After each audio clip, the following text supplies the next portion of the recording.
ಪರಮಗುರುಭ್ಯೋ ನಮಃ. ಶ್ರೀಮದಾನಂದತೀರ್ಥಭಗವತ್ಪಾದಾಚಾರ್ಯಗುರುಭ್ಯೋ ನಮಃ. ಹರಿ ಓಂ. ಆಪಾದಮೌಲಿಪರ್ಯಂತಂ ಗುರುಣಾಮಾಕೃತಿಂ ಸ್ಮರೇತ್. ತೇನ ವಿಘ್ನಾಃ ಪ್ರಣಶ್ಯಂತೆ ಸಿದ್ಧ್ಯಂತಿ ಚ ಮನೋರಥಾಃ. ನಾರಾಯಣಾಯ ಪರಿಪೂರ್ಣಗುಣಾರ್ಣವಾಯ ವಿಶ್ವೋದಯಸ್ಥಿತಿಲಯೋನ್ನಿಯತಿಪ್ರದಾಯ ಜ್ಞಾನಪ್ರದಾಯ ವಿಬುಧಾಸುರಸೌಖ್ಯದುಃಖಸತ್ಕಾರಣಾಯ ವಿತತಾಯ ನಮೋ ನಮಸ್ತೆ. ಕಲ್ಯಾಣಾದ್ಭುತಗಾತ್ರಾಯ ಕಾಮಿತಾರ್ಥಪ್ರದಾಯಿನೇ ಶ್ರೀಮದ್ವೆಂಕಟನಾಥಾಯ ಶ್ರೀನಿವಾಸಾಯ ತೇ ನಮಃ. ಅಭ್ರಮಂ ಭಂಗರಹಿತಂ ಅಜಡಂ ವಿಮಲಂ ಸದಾ ಆನಂದತೀರ್ಥಮತುಲಂ ಭಜೆ ತಾಪತ್ರಯಾಪಹಂ. ಭವತಿ ಯದನುಭಾವಾತೀಡಮೂಕೋऽಪಿ ವಾಗ್ಮೀ ಜಡಮತಿರಪಿ ಜಂತುರ್ಜಾಯತೆ. ಪ್ರಾಜ್ಞಮೌಲಿಃ ಸಕಲವಚನಚೇತೋ ದೇವತಾ ಭಾರತೀ ಸಾ ಮಮ ವಚಸಿ ನಿಧತ್ತಾಂ ಸನ್ನಿಧಿಂ ಮಾನಸೇ ಚ. ಯಂ ಪ್ರವ್ರಜन्तಮನುಪೇತಮಪೇತಕೃತ್ಯಂ ದ್ವೈಪಾಯನೋ ವಿರಹಕಾತರಾಜುಹಾವ. ಪುತ್ರೇತಿ ತನ್ಮಯತಯಾ ತರವೋಪಿ ನೇತುಸ್तं ಸರ್ವಭೂತಹೃದಯಂ ಮುನಿಮಾನತೋऽಸ್ಮಿ. ತಂ ವಂದೇ ನರಸಿಂಹತೀರ್ಥನಿಲಯಂ ಶ್ರೀವ್ಯಾಸರಾಟ್ಪೂಜಿತಂ ಧ್ಯಾಯಂತಂ ಮನಸಾ ನೃಸಿಂಹಚರಣಂ ಶ್ರೀಪಾದರಾಜಂ ಗುರುಂ. ಅರ್ಥಿಕಲ್ಪಿತಕಲ್ಪೋऽಯಂ ಪ್ರತ್ಯರ್ಥಿಗಜಕೇಸರಿ ವ್ಯಾಸತೀರ್ಥಗುರುರ್ಭೂಯಾತ್ ಅಸ್ಮದಿಷ್ಟಾರ್ಥಸಿದ್ಧಯೇ. ತಪೋವಿದ್ಯಾವಿರಕ್ತ್ಯಾದಿಸದ್ಗುಣೌಘಾಕರಾನಹಂ ವಾದಿರಾಜಗುರೂನ್ ವಂದೇ ಹಯಗ್ರೀವಪದಾಶ್ರಯಾನ್. ಪ್ರಣಮತ್ಕಾಮಧೇನುಂಜವಚಸ್ಸುರತರೂಪಮಂ ಶ್ರೀಭಾವಬೋಧಕೃತ್ಪಾದ ಚಿಂತಾಮಣಿಮುಪಾಸ್ಮಹೇ. ಪೂಜ್ಯಾಯ ರಾಘವೇಂದ್ರಾಯ ಸತ್ಯಧರ್ಮರತಾಯ ಚ ಭಜತಾಂ ಕಲ್ಪವೃಕ್ಷಾಯ ನಮತಾಂ ಕಾಮಧೇನವೇ. ಪೃಥ್ವೀಮಂಡಲಮಧ್ಯಸ್ಥಾಃ ಪೂರ್ಣಬೋಧಮತಾನುಗಾಃ ವೈಷ್ಣವಾಃ ವಿಷ್ಣುಹೃದಯಾಃ ತಾನ್ನಮಸ್ಸೇ ಗುರೂನ್ಮಮ ಯೋऽन्तಃ ಪ್ರವಿಶ್ಯ ಮಮ ವಾಚಮಿಮಾಂ ಪ್ರಸುಪ್ತಾಂ ಸಂಜೀವಯತ್ಯ ಕಿಲ ಶಕ್ತಿಧರಸ್ವಧಾಮ್ನಾ. ಅನ್ಯಾಂಶ್ಚ ಹಸ್ತಚರಣಶ್ರವಣತ್ವಗಾದೀನ್ ಪ್ರಾಣಾನ್ನಮೋ ಭಗವತೆ ಪುರುಷಾಯ ತುಭ್ಯಂ. ಸ್ವಸ್ತ್ಯಸ್ತ್ವಾಚೇತತಾಂ ಅಖಿಲ ಸನ್ಮಂಗಲಾನಿ ಭವಂತು.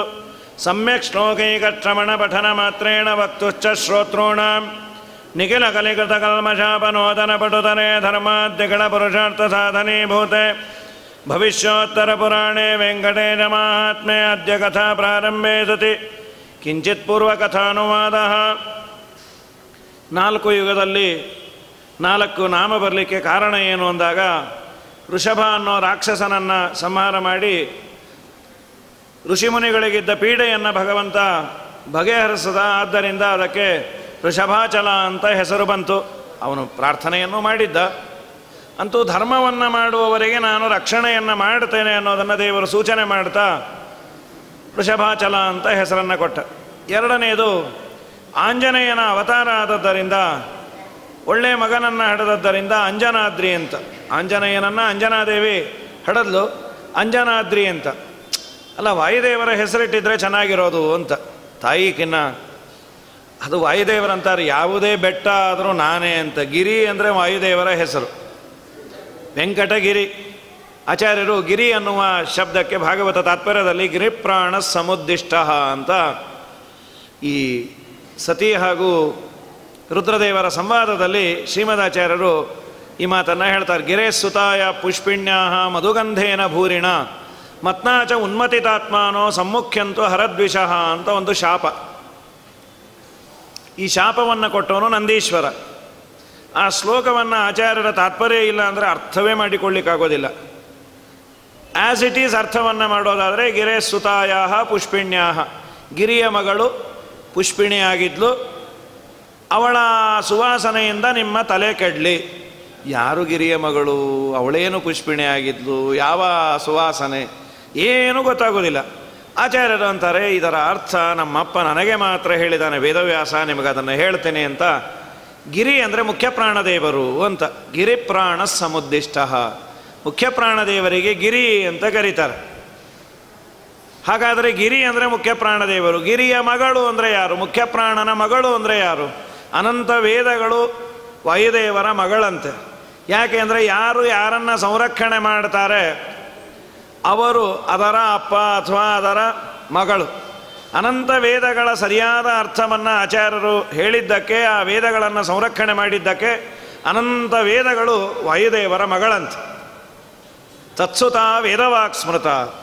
ಸರಿ, ಗಿರೆ ಸುತಾಯ ಪುಷ್ಪಿಣ್ಯ. ಪುಷ್ಪ ಅಂದರೆ ಏನು?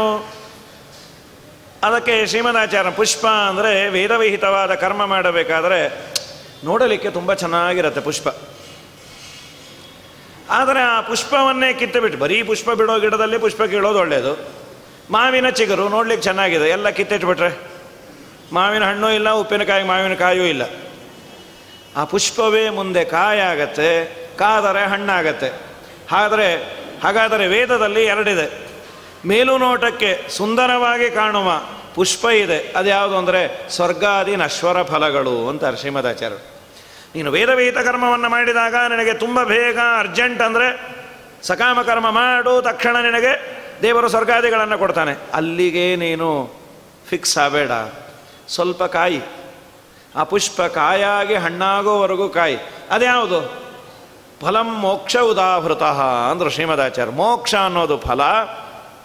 ಅವನು ಕೊಟ್ಟ ಶಾಪ ಏನು ಅಂದರೆ, ನೀವೆಲ್ಲರೂ ವೇದವಿಹಿತವಾದ ಕರ್ಮವನ್ನು ಮಾಡಿರಿ, ಆದರೆ ವೇದವಿಹಿತವಾದ ಕರ್ಮಾಚರಣೆಯನ್ನು ಮಾಡಬೇಕಾದ್ರೆ ಸ್ವರ್ಗವೇ ಲಾಸ್ಟ್, ಪುಷ್ಪವೇ ಸಾಕು, ಫಲ ನಮಗೆ ಬೇಡ ಅಂತ ನೀವು ಮೋಕ್ಷಕ್ಕಾಗಿ ಪ್ರಯತ್ನವನ್ನು ಮಾಡಬೇಡಿ ಅಂತ ಶಾಪ ಕೊಟ್ಟಿದ್ದು ಅಂತ. ಆ ಸಂದರ್ಭದಲ್ಲಿ ಆಚಾರ್ಯರು ಗಿರಿ ಅಂದರೆ ಮುಖ್ಯ ಪ್ರಾಣದೇವರು ಅಂತ.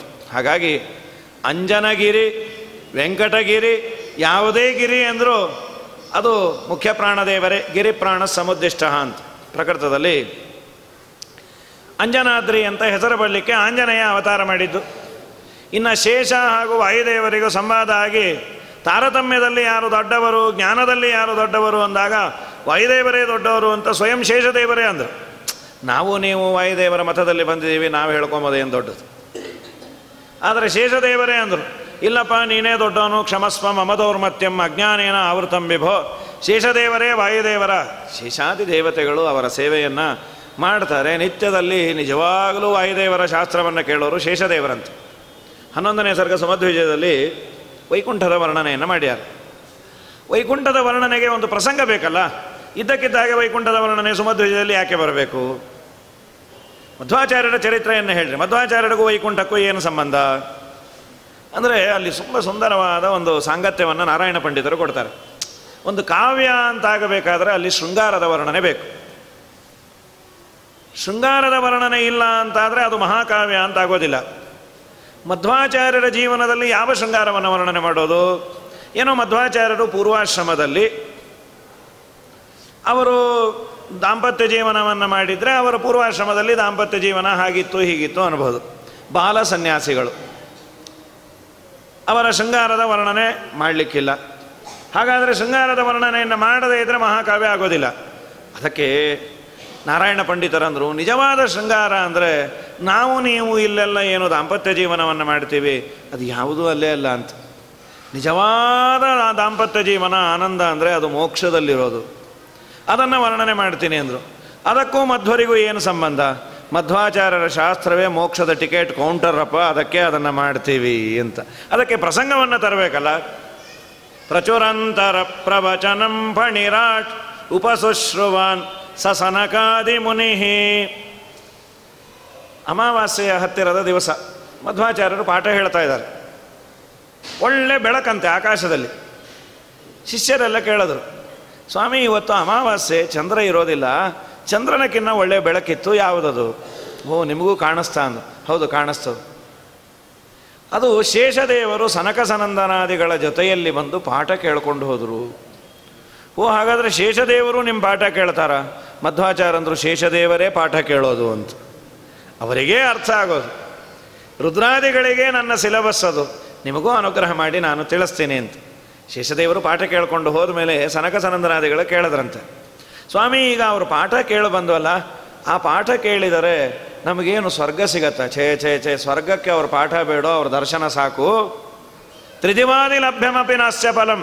ಮತ್ತೇನು, ದೇವರು ತನ್ನ ಮನೆಯನ್ನೇ ಕೊಡ್ತಾನೆ, ಹಾಗಾದರೆ ಅವನ ಮನೆಯ ವರ್ಣನೆಯನ್ನು ಮಾಡಿರಿ ಅಂದರೆ ವೈಕುಂಠದ ವರ್ಣನೆಯನ್ನು ಮಾಡಿ ಕಡೆಯಲ್ಲಿ ಉಪಸಂಹಾರ ಮಾಡ್ತಾ ಮಹಾನಂದ ತೀರ್ಥಸ್ಯ ಯೇ ಭಾಷ್ಯ ಭಾವಂ ಮನೋವಾಗ್ಭಿರಾವರ್ತಯಂತೆ ಸ್ವಶಕ್ತ್ಯ ಸುರಾಜ್ಯಾನರಾಂತ ಮುಕುಂದ ಪ್ರಸಾದಾತ್ ಇಮಂ ಮೋಕ್ಷಮೇತೆ ಭಜಂತೆ ಸದೇತಿ. ಆನಂದ ತೀರ್ಥರ ಶಾಸ್ತ್ರವನ್ನು ನಿಮ್ಮ ಯೋಗ್ಯತಾನುಸಾರ ಅರ್ಥ ಮಾಡಿಕೊಳ್ಳಿ. ರಾಘವೇಂದ್ರ ಸ್ವಾಮಿಗಳು ಪ್ರಾತಃ ಸಂಕಲ್ಪ ಗದ್ದದಲ್ಲಿ ಅಂತಾರೆ, ಜೀವನನ್ನು ದೇವರ ಹತ್ರ ಇಂಟ್ರೊಡ್ಯೂಸ್ ಮಾಡಿಸ್ತಾರಂತ. ಸ್ವಾಮಿ ಏನೋ ನನ್ನನ್ನು ನಂಬಿದಾನೆ, ದೀನಂ ದೂನಂ ಶರಣಾಗತಂ ಏನಂ ಉದ್ಧಾರ, ನೀನು ದಯಮಾಡಿ ಕಣ್ಣೆತ್ತಿ ನೋಡು.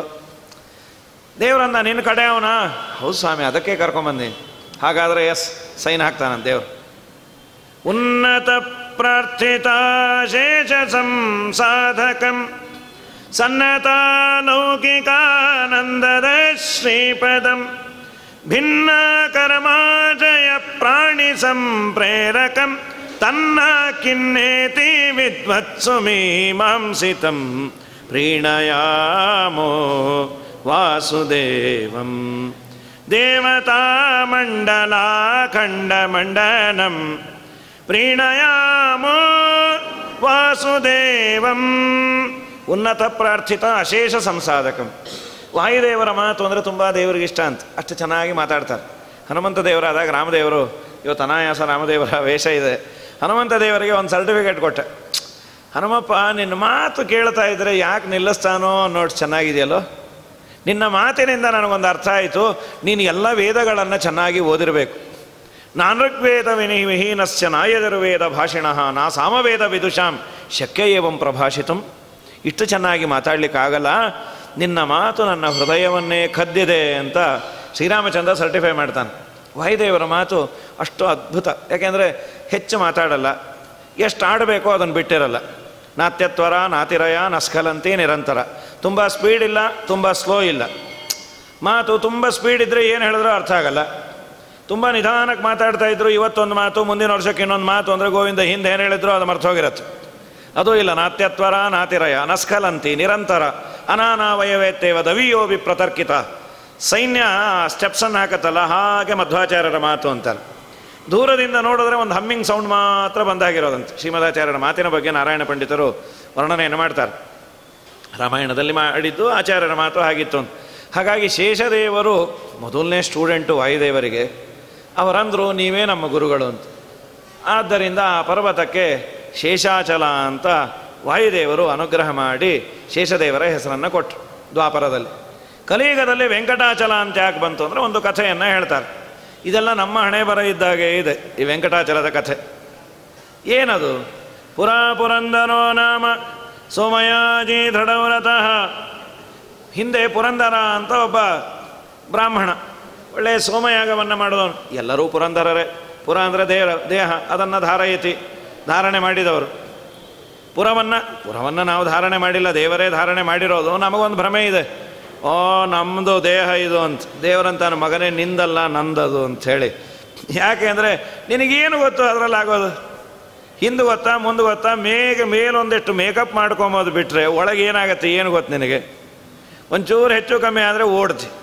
ಹಾಗಾಗಿ ಈ ಕ್ಷೇತ್ರ ನಂದು, ಇದಂ ಶರೀರಂ ಕೌಂತೆಯ ಕ್ಷೇತ್ರಮಿತ್ಯಭಿಧೀಯತೆ ಅಂಥೇಳಿ ಭಗವಂತ ಈ ಬ್ರಹ್ಮಾಂಡವೇ ಕ್ಷೇತ್ರ, ಈ ಪಿಂಡಾಂಡವೂ ಕೂಡ ನನ್ನ ಅಧೀನ ಅಂತ. ಹೀಗಾಗಿ ಪುರಂದರ ಅಂತ ಕಾಲಹಸ್ತಿಯಲ್ಲಿ ಇದ್ದಂತೆ. ಅವನಿಗೆ ಮಕ್ಕಳಾಗಿರಲಿಲ್ಲ, ಏನೂ ಕಾಳಜಿ ಮಾಡಲಿಲ್ಲ, ದೇವರ ಸಂಕಲ್ಪ ಇದ್ದಾಗ ಆಗಲಿ ಅಂತ. ದೇವರ ಅನುಗ್ರಹದಿಂದ ಒಂದು ಮಗು ಆಯಿತು. ಅದಕ್ಕೆಲ್ಲ ಸಂಸ್ಕಾರಗಳನ್ನು ಚೆನ್ನಾಗಿ ಮಾಡ್ಯಾನ. ಅವನಿಗೆ ಒಂದು ಹೆಣ್ಣನ್ನು ತಂದು ಮದುವೆಯನ್ನು ಮಾಡಿದ. ಅವನು ನಿತ್ಯದಲ್ಲಿ ಪಂಚಯಜ್ಞಗಳನ್ನು ಮಾಡ್ತಾ ಇದ್ದ. ಪಂಚಯಜ್ಞ ಪರೋ ನಿತ್ಯಂ ಪಂಚಾನನ ಸಮಧ್ಯತೆ. ನಿತ್ಯದಲ್ಲಿ 5 ಯಜ್ಞಗಳನ್ನು, ಪಾಠೋ ಹೋಮಶ್ಚ. ಪಂಚಯಜ್ಞ ಅಂದರೆ ಒಂದು ದೇವಯಜ್ಞ, ದೇವರ ಪೂಜೆಯನ್ನು ಮಾಡೋದು, ಋಷಿಯಜ್ಞ, ವೇದಾಧ್ಯಯನವನ್ನು ಮಾಡೋದು. ಆಮೇಲೆ ಪಿತೃಯಜ್ಞ, ಪಿತೃಗಳಿಗೆ ತರ್ಪಣವನ್ನು ಕೊಡೋದು. ಭೂತಯಜ್ಞ, ಮನುಷ್ಯ ಯಜ್ಞ, ಅತಿಥಿಗಳ ಭೋಜನವನ್ನು ಮಾಡಿಸೋದು. ಎಲ್ಲ ಪ್ರಾಣಿಗಳಿಗೂ ನಮ್ಮ ಕೈಲಾದಷ್ಟು ಉಪಕಾರ ಮಾಡೋದು ಇದೊಂದು. ಇದಲ್ಲದೆ ಮತ್ತೊಂದಿದೆ, ಪಾಠವನ್ನು ಹೇಳೋದು. ಹೋಮಶ್ಚ, ಯಜ್ಞಯಾಗವನ್ನು ಮಾಡೋದು. ಅತಿಥೀನಾಂ, ಅತಿಥಿಗಳ ಆರಾಧನೆಯನ್ನು ಮಾಡೋದು. ತರ್ಪಣಂ ಬಲಿ, ಏತೇ ಪಂಚಮಹಾಯಜ್ಞಾ ಬ್ರಹ್ಮಯಜ್ಞಾದಿ ನಾಮಕಾಹ ಅಂತ ಇದೊಂದು ಪಂಚಯಜ್ಞ ಎಲ್ಲವನ್ನು ಮಾಡ್ತಾ ಇದ್ದ. ಅವನ ಹೆಂಡತಿಯು ಯೋಗ್ಯಳಾಗಿದ್ದು. ಕದಾಚಿತ್ ವಿಪ್ರಪುತ್ರಸ್ತು ದಿವಾ ಸಂಗಮ ತತ್ಪರಃ. ಏನೋ ಅವನಿಗೊಂದು ಅಪೇಕ್ಷೆ ಬಂತು, ತನ್ನ ಹೆಂಡತಿಯೇ ಇರಬಹುದು, ಹಗಲಿನಲ್ಲಿ ಅವಳನ್ನು ಭೋಗ ಮಾಡಬೇಕು ಅಂತ. ಶಾಸ್ತ್ರ ಅದನ್ನು ನಿಷೇಧ ಮಾಡುತ್ತೆ. ಆಚಾರ್ಯರು ಉಪನಿಷತ್ತಿಗೆ ವ್ಯಾಖ್ಯಾನ ಮಾಡ್ತಾ ಈ ಒಂದು ಮಾತನ್ನು ಹೇಳ್ತಾರೆ. ಮುಖ್ಯ ಪ್ರಾಣದೇವರ ಸನ್ನಿಧಾನ ಪುರುಷನಲ್ಲಿ ಇರತ್ತಂತೆ, ಭಾರತೀ ದೇವಿಯ ಸನ್ನಿಧಾನ ಸ್ತ್ರೀಯಲ್ಲಿ ಇರತ್ತೆ. ಅಹೋರಾತ್ರೈ ವೈ ಪ್ರಜಾಪತಿ ತಸ್ಯ ಅಹರೇವ ಪ್ರಾಣ. ಹಗಲು ಮುಖ್ಯ ಪ್ರಾಣದೇವರು, ಹಗಲಿಗೆ ಅಭಿಮಾನಿ, ರಾತ್ರಿಗೆ ಭಾರತೀ ದೇವಿ ಅಭಿಮಾನಿ. ಅದು ವರ್ಷದಿಂದ ಹೇಳಿಕೊಂಡು ಬರ್ತಾರೆ. ಉತ್ತರಾಯಣ ದಕ್ಷಿಣಾಯನ, ಉತ್ತರಾಯಣಕ್ಕೆ ಮುಖ್ಯ ಪ್ರಾಣದೇವರ ಅಭಿಮಾನಿ, ದಕ್ಷಿಣಾಯನಕ್ಕೆ ಭಾರತೀ ದೇವಿ ಅಭಿಮಾನಿ. ಮತ್ತು ಆ ಉತ್ತರಾಯಣ ಆದಮೇಲೆ ತಿಂಗಳಿಗೆ ಬಂದರು. ತಿಂಗಳಲ್ಲಿ ಶುಕ್ಲ ಪಕ್ಷ, ಕೃಷ್ಣ ಪಕ್ಷ. ಶುಕ್ಲ ಪಕ್ಷಕ್ಕೆ ಮುಖ್ಯ ಪ್ರಾಣದೇವರ ಅಭಿಮಾನಿ, ಕೃಷ್ಣ ಪಕ್ಷಕ್ಕೆ ಭಾರತೀ ದೇವಿ ಅಭಿಮಾನಿ. ದಿನಗಳಿಗೆ ಬಂದರು. ದಿನಗಳಲ್ಲಿ ಹಗಲಿಗೆ ಮುಖ್ಯ ಪ್ರಾಣದೇವರ ಅಭಿಮಾನಿ, ರಾತ್ರಿಗೆ ಭಾರತೀ ದೇವಿ ಅಭಿಮಾನಿ. ಪುರುಷನಲ್ಲಿ ಮುಖ್ಯ ಪ್ರಾಣದೇವರ ಸನ್ನಿಧಾನ, ಸ್ತ್ರೀಯಲ್ಲಿ ಭಾರತೀಯ ಸನ್ನಿಧಾನ. ಇವನೇನು ಸ್ತ್ರೀ ಸಂಗಾದಿಗಳನ್ನು ಸಂತಾನಕ್ಕಾಗಿ ಅಂತ ಇದೊಂದು ದೊಡ್ಡ ಯಜ್ಞ ಅಂತ ಅನುಸಂಧಾನವನ್ನು ಮಾಡ್ತಾನೆ. ರಾತ್ರಿ ಕಾಲದಲ್ಲಿ ಪುರುಷನಲ್ಲಿ ಇರುವ ಮುಖ್ಯ ಪ್ರಾಣದೇವರ ಸನ್ನಿಧಾನ ಸ್ತ್ರೀಯರಲ್ಲಿರುವ ಭಾರತೀ ದೇವಿಯ ಸನ್ನಿಧಾನಕ್ಕೆ ಸಮ ಇರುತ್ತಂತೆ. ಆಗ ಮಕ್ಕಳಾದರೆ ಯೋಗ್ಯ, ಇಲ್ಲ ಅಂದರೆ ಮುಖ್ಯ ಪ್ರಾಣದೇವರನ್ನು ತೆಗೆದು ತಿಪ್ಪೆಯಲ್ಲಿ ಬಿಸಾಕಿದಷ್ಟು ಮಹಾಪಾಪಕ್ಕೆ ಒಳಗಾಗ್ತೀವಿ ಅಂತ ಉಪನಿಷತ್ತಿಗೆ ವ್ಯಾಖ್ಯಾನ ಮಾಡ್ತಾ, ಏನು ನನ್ನ ಹೆಂಡತಿ ನಿನ್ನ ಹೆಂಡತಿ ಇರ್ಬೋದು, ಶಾಸ್ತ್ರ ಒಂದು ಎಲ್ಲೆಯನ್ನು ಹಾಕಿದೆ, ಒಂದು ಬೌಂಡ್ರಿಯನ್ನು ಹಾಕಿದೆ. ಕುರುಭುಂಕ್ಷ ಚ ಕರ್ಮ ನಿಜಂ ನಿಯತಂ ಹರಿಪಾದ ವಿನಮ್ರ ಧಿಯಾ ಸತತಂ. ನೀನು ಭೋಗವನ್ನು ಮಾಡಬೇಡ ಅನ್ನಲಿಲ್ಲ, ನೀನು ಉಪವಾಸ ಕೂಡು ಅನ್ನಲಿಲ್ಲ, ಆದರೆ ಅದಕ್ಕೊಂದು ನಿಯಮ ಬೇಕು. ನೀನೊಬ್ಬ ಮನುಷ್ಯ, ನೀನು ಪ್ರಾಣಿಯಲ್ಲ. ಪ್ರಾಣಿಯಂತೆ ನೀನಿರ್ತೀನಿ ಅನ್ನೋದಾದರೆ ಯಾವ ವಿಧಿ ನಿಷೇಧ ಇಲ್ಲ. ಪ್ರಾಣಿಯಲ್ಲ, ನಿನಗೆ ತಿಳುವಳಿಕೆ ಇದೆ ಅನ್ನೋದಾದರೆ ಶಾಸ್ತ್ರ ಹೇಳಿದಂತೆ ಕೇಳು, ನಿನ್ನ ಔನ್ನತ್ಯವೂ ಆಗತ್ತೆ ಅಂಥೇಳಿ. ಯೇ ದಿವಾರತ್ಯ ಸಂಯುಜ್ಯಂತೆ ಯದ್ರಾತ್ರೋ ಬ್ರಹ್ಮಚರ್ಯಮೇವ ತದ್ಯದ್ರಾತ್ರೋ ರತ್ಯ ಸಂಯುಜ್ಯಂತೆ ಪ್ರಾಣಮ್ಯವಾ ಏತೇ ಪ್ರಸ್ಕನ್ನಂತೆ ಯೇ ದಿವಾರತ್ಯ ಸಂಯುಜ್ಯಂತೆ ಅಂತ ಷಟ್ಪ್ರಶ್ನ ಉಪನಿಷತ್ತಿನ ಭಾಷ್ಯದಲ್ಲಿ ಆಚಾರ್ಯರು ಹೇಳ್ತಾರೆ. ಪಾಪ ಯೋಗ್ಯ ಹೆಂಡತಿ ಏನು ಹೇಳಿದ್ರು ಕೇಳಲಿಲ್ಲ. ಅವನು ದುರ್ದೈವ. ಸರಿ, ಮನೆ ಆಚೆ ಬರ್ತೇನೆ ಅಂತ ಮನೆ ಆಚೆ ಬಂದ್ಯಾನೆ. ಮನೆ ಆಚೆ ಬಂದಾಗ ಅಲ್ಲಿ ಯಾವುದೋ ಒಂದು ಹೆಣ್ಣನ್ನು ನೋಡ್ದ, ಇವಳನ್ನು ಕೊಟ್ಟು ಕಳಿಸ್ದ. ಒಳ್ಳೆಯದಾಯಿತು ಅಂತ ಪಾಪ ಮನೆಗೆ ಬಂದ್ಯಾಳವಳು. ಆ ಹೆಣ್ಣಿನ ಸಮೀಪಕ್ಕೆ ಹೋದ.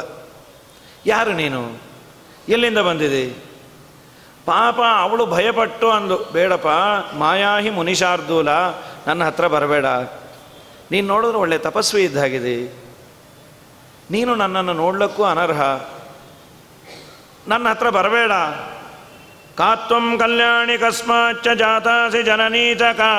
ನಿಮ್ಮ ಅಪ್ಪ ಯಾರು, ಅಮ್ಮ ಯಾರು, ನಿನ್ನ ಆವಾಸ ಯಾವುದು? ಕುಂತಲ ಅಂತ ಅವಳ ಹೆಸರು. ಅವಳಂತಾಳ, ಕಿಮ್ಮಾಂ ಪೃಚ್ಛಸಿ ಪಾಪಿಷ್ಟಾಂ.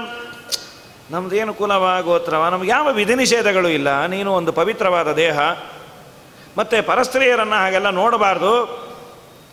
ಎಲ್ಲೋ ಮಧ್ಯದೇಶದಲ್ಲಿ ಇರ್ತೀನಿ ನಾನು, ಸರಿ ಇಲ್ಲ. ಪಾಪ ಎಷ್ಟು ಹೇಳಿದ್ರು ಕೇಳಲಿಲ್ಲ. ಈ ಮಾಧವ ಅಂದ, ಈ ಬ್ರಹ್ಮದೇವರಿಗೆ ಕಣ್ಣಿಗೆ ಪೊರೆ ಬಂದಿರಬೇಕು ಅಂದ. ಅವ್ರಿಗೆ ಕಣ್ಣಿಗೆ ಪೊರೆ ಅಂದ್ಲು. ನಿನ್ನಂಥ ಹೆಣ್ಣನ್ನು ತೊಗೊಂಡೋಗಿ ಅರಣ್ಯದಲ್ಲಿ ಸೃಷ್ಟಿ ಮಾಡ್ಯಾನಲ್ಲ, ಕಣ್ಣಿಗೆ ಪೊರೆ ಅಲ್ಲದೆ ಇನ್ನೇನು ಅನ್ನಬೇಕು, ನೀ ಸಿಟಿ ಮಧ್ಯೆ ಇರಬೇಕು ಅಂತ. ಬೇಡೋ ಮಹಾರಾಯ, ಏನು ಬೇಡ, ಲವಣೋದಕ ಜಾತ, ನೀ ಎಲ್ಲಾದರೂ ಹುಟ್ಟು, ನಮಗದಲ್ಲ ಮುಖ್ಯ. ಈಗ ಸಮುದ್ರ ಇದೆ, ಸಮುದ್ರ ಸ್ನಾನ ಮಾಡಬೇಕಾದರೂ ಒಂದು ಸ್ನಾನ ಮಾಡಿ ಮುಟ್ಟಬೇಕು.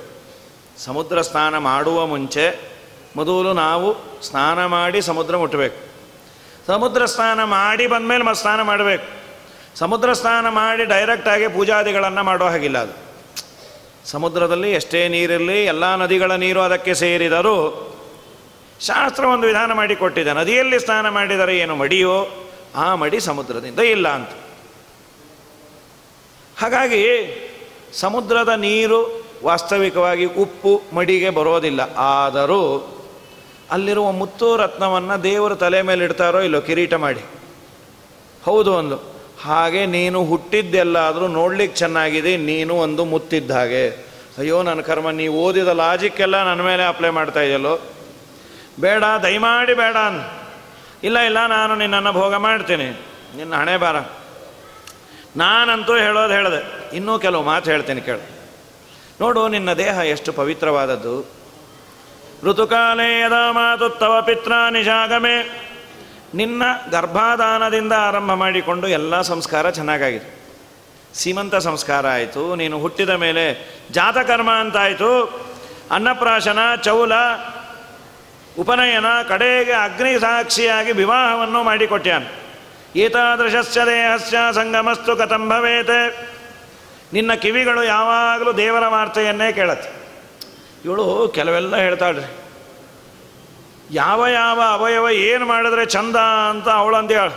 ಈ ಕಲಿಯುಗದಲ್ಲಿ ಇವೆಲ್ಲ ವಿಪರ್ಯಾಸ ಆಗತ್ತಂತೆ.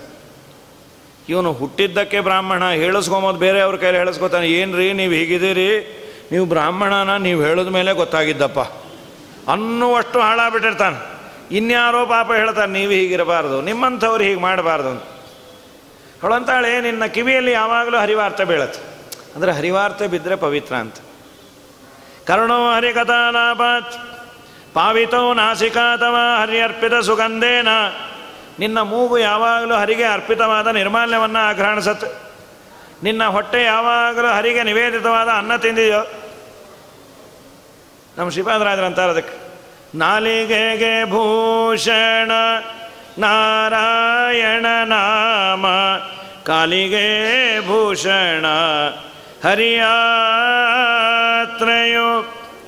ಆಲಯಕ್ಕೆ ಭೂಷಣ ತುಳಸಿ ಬೃಂದಾವನ, ವಿಶಾಲ ಕರ್ಣಕ್ಕೆ ವಿಷ್ಣು ಕಥೆ ಭೂಷಣ, ಭೂಷಣಕ್ಕೆ ಭೂಷಣ ಇದು ಭೂಷಣ. ರಂಗನ್ನ ನೋಡುವುದೇ ಕಂಗಳಿಗೆ ಭೂಷಣ, ಮಂಗಳಾಂಗಗೆ ಮಣಿವ ಶಿರಭೂಷಣ. ಶೃಂಗಾರ ತುಳಸಿ ಮಣಿ ಕೊರಳಿಗೆ ಭೂಷಣ, ರಂಗವಿಠಲ ನಿನ್ನ ನಾಮ ಅತಿ ಭೂಷಣ, ಭೂಷಣಕ್ಕೆ ಭೂಷಣ ಇದು ಭೂಷಣ. ಪಾಪ ಈ ಮಾತನ್ನು ಅವಳಾಳ್ತಾಳೆ.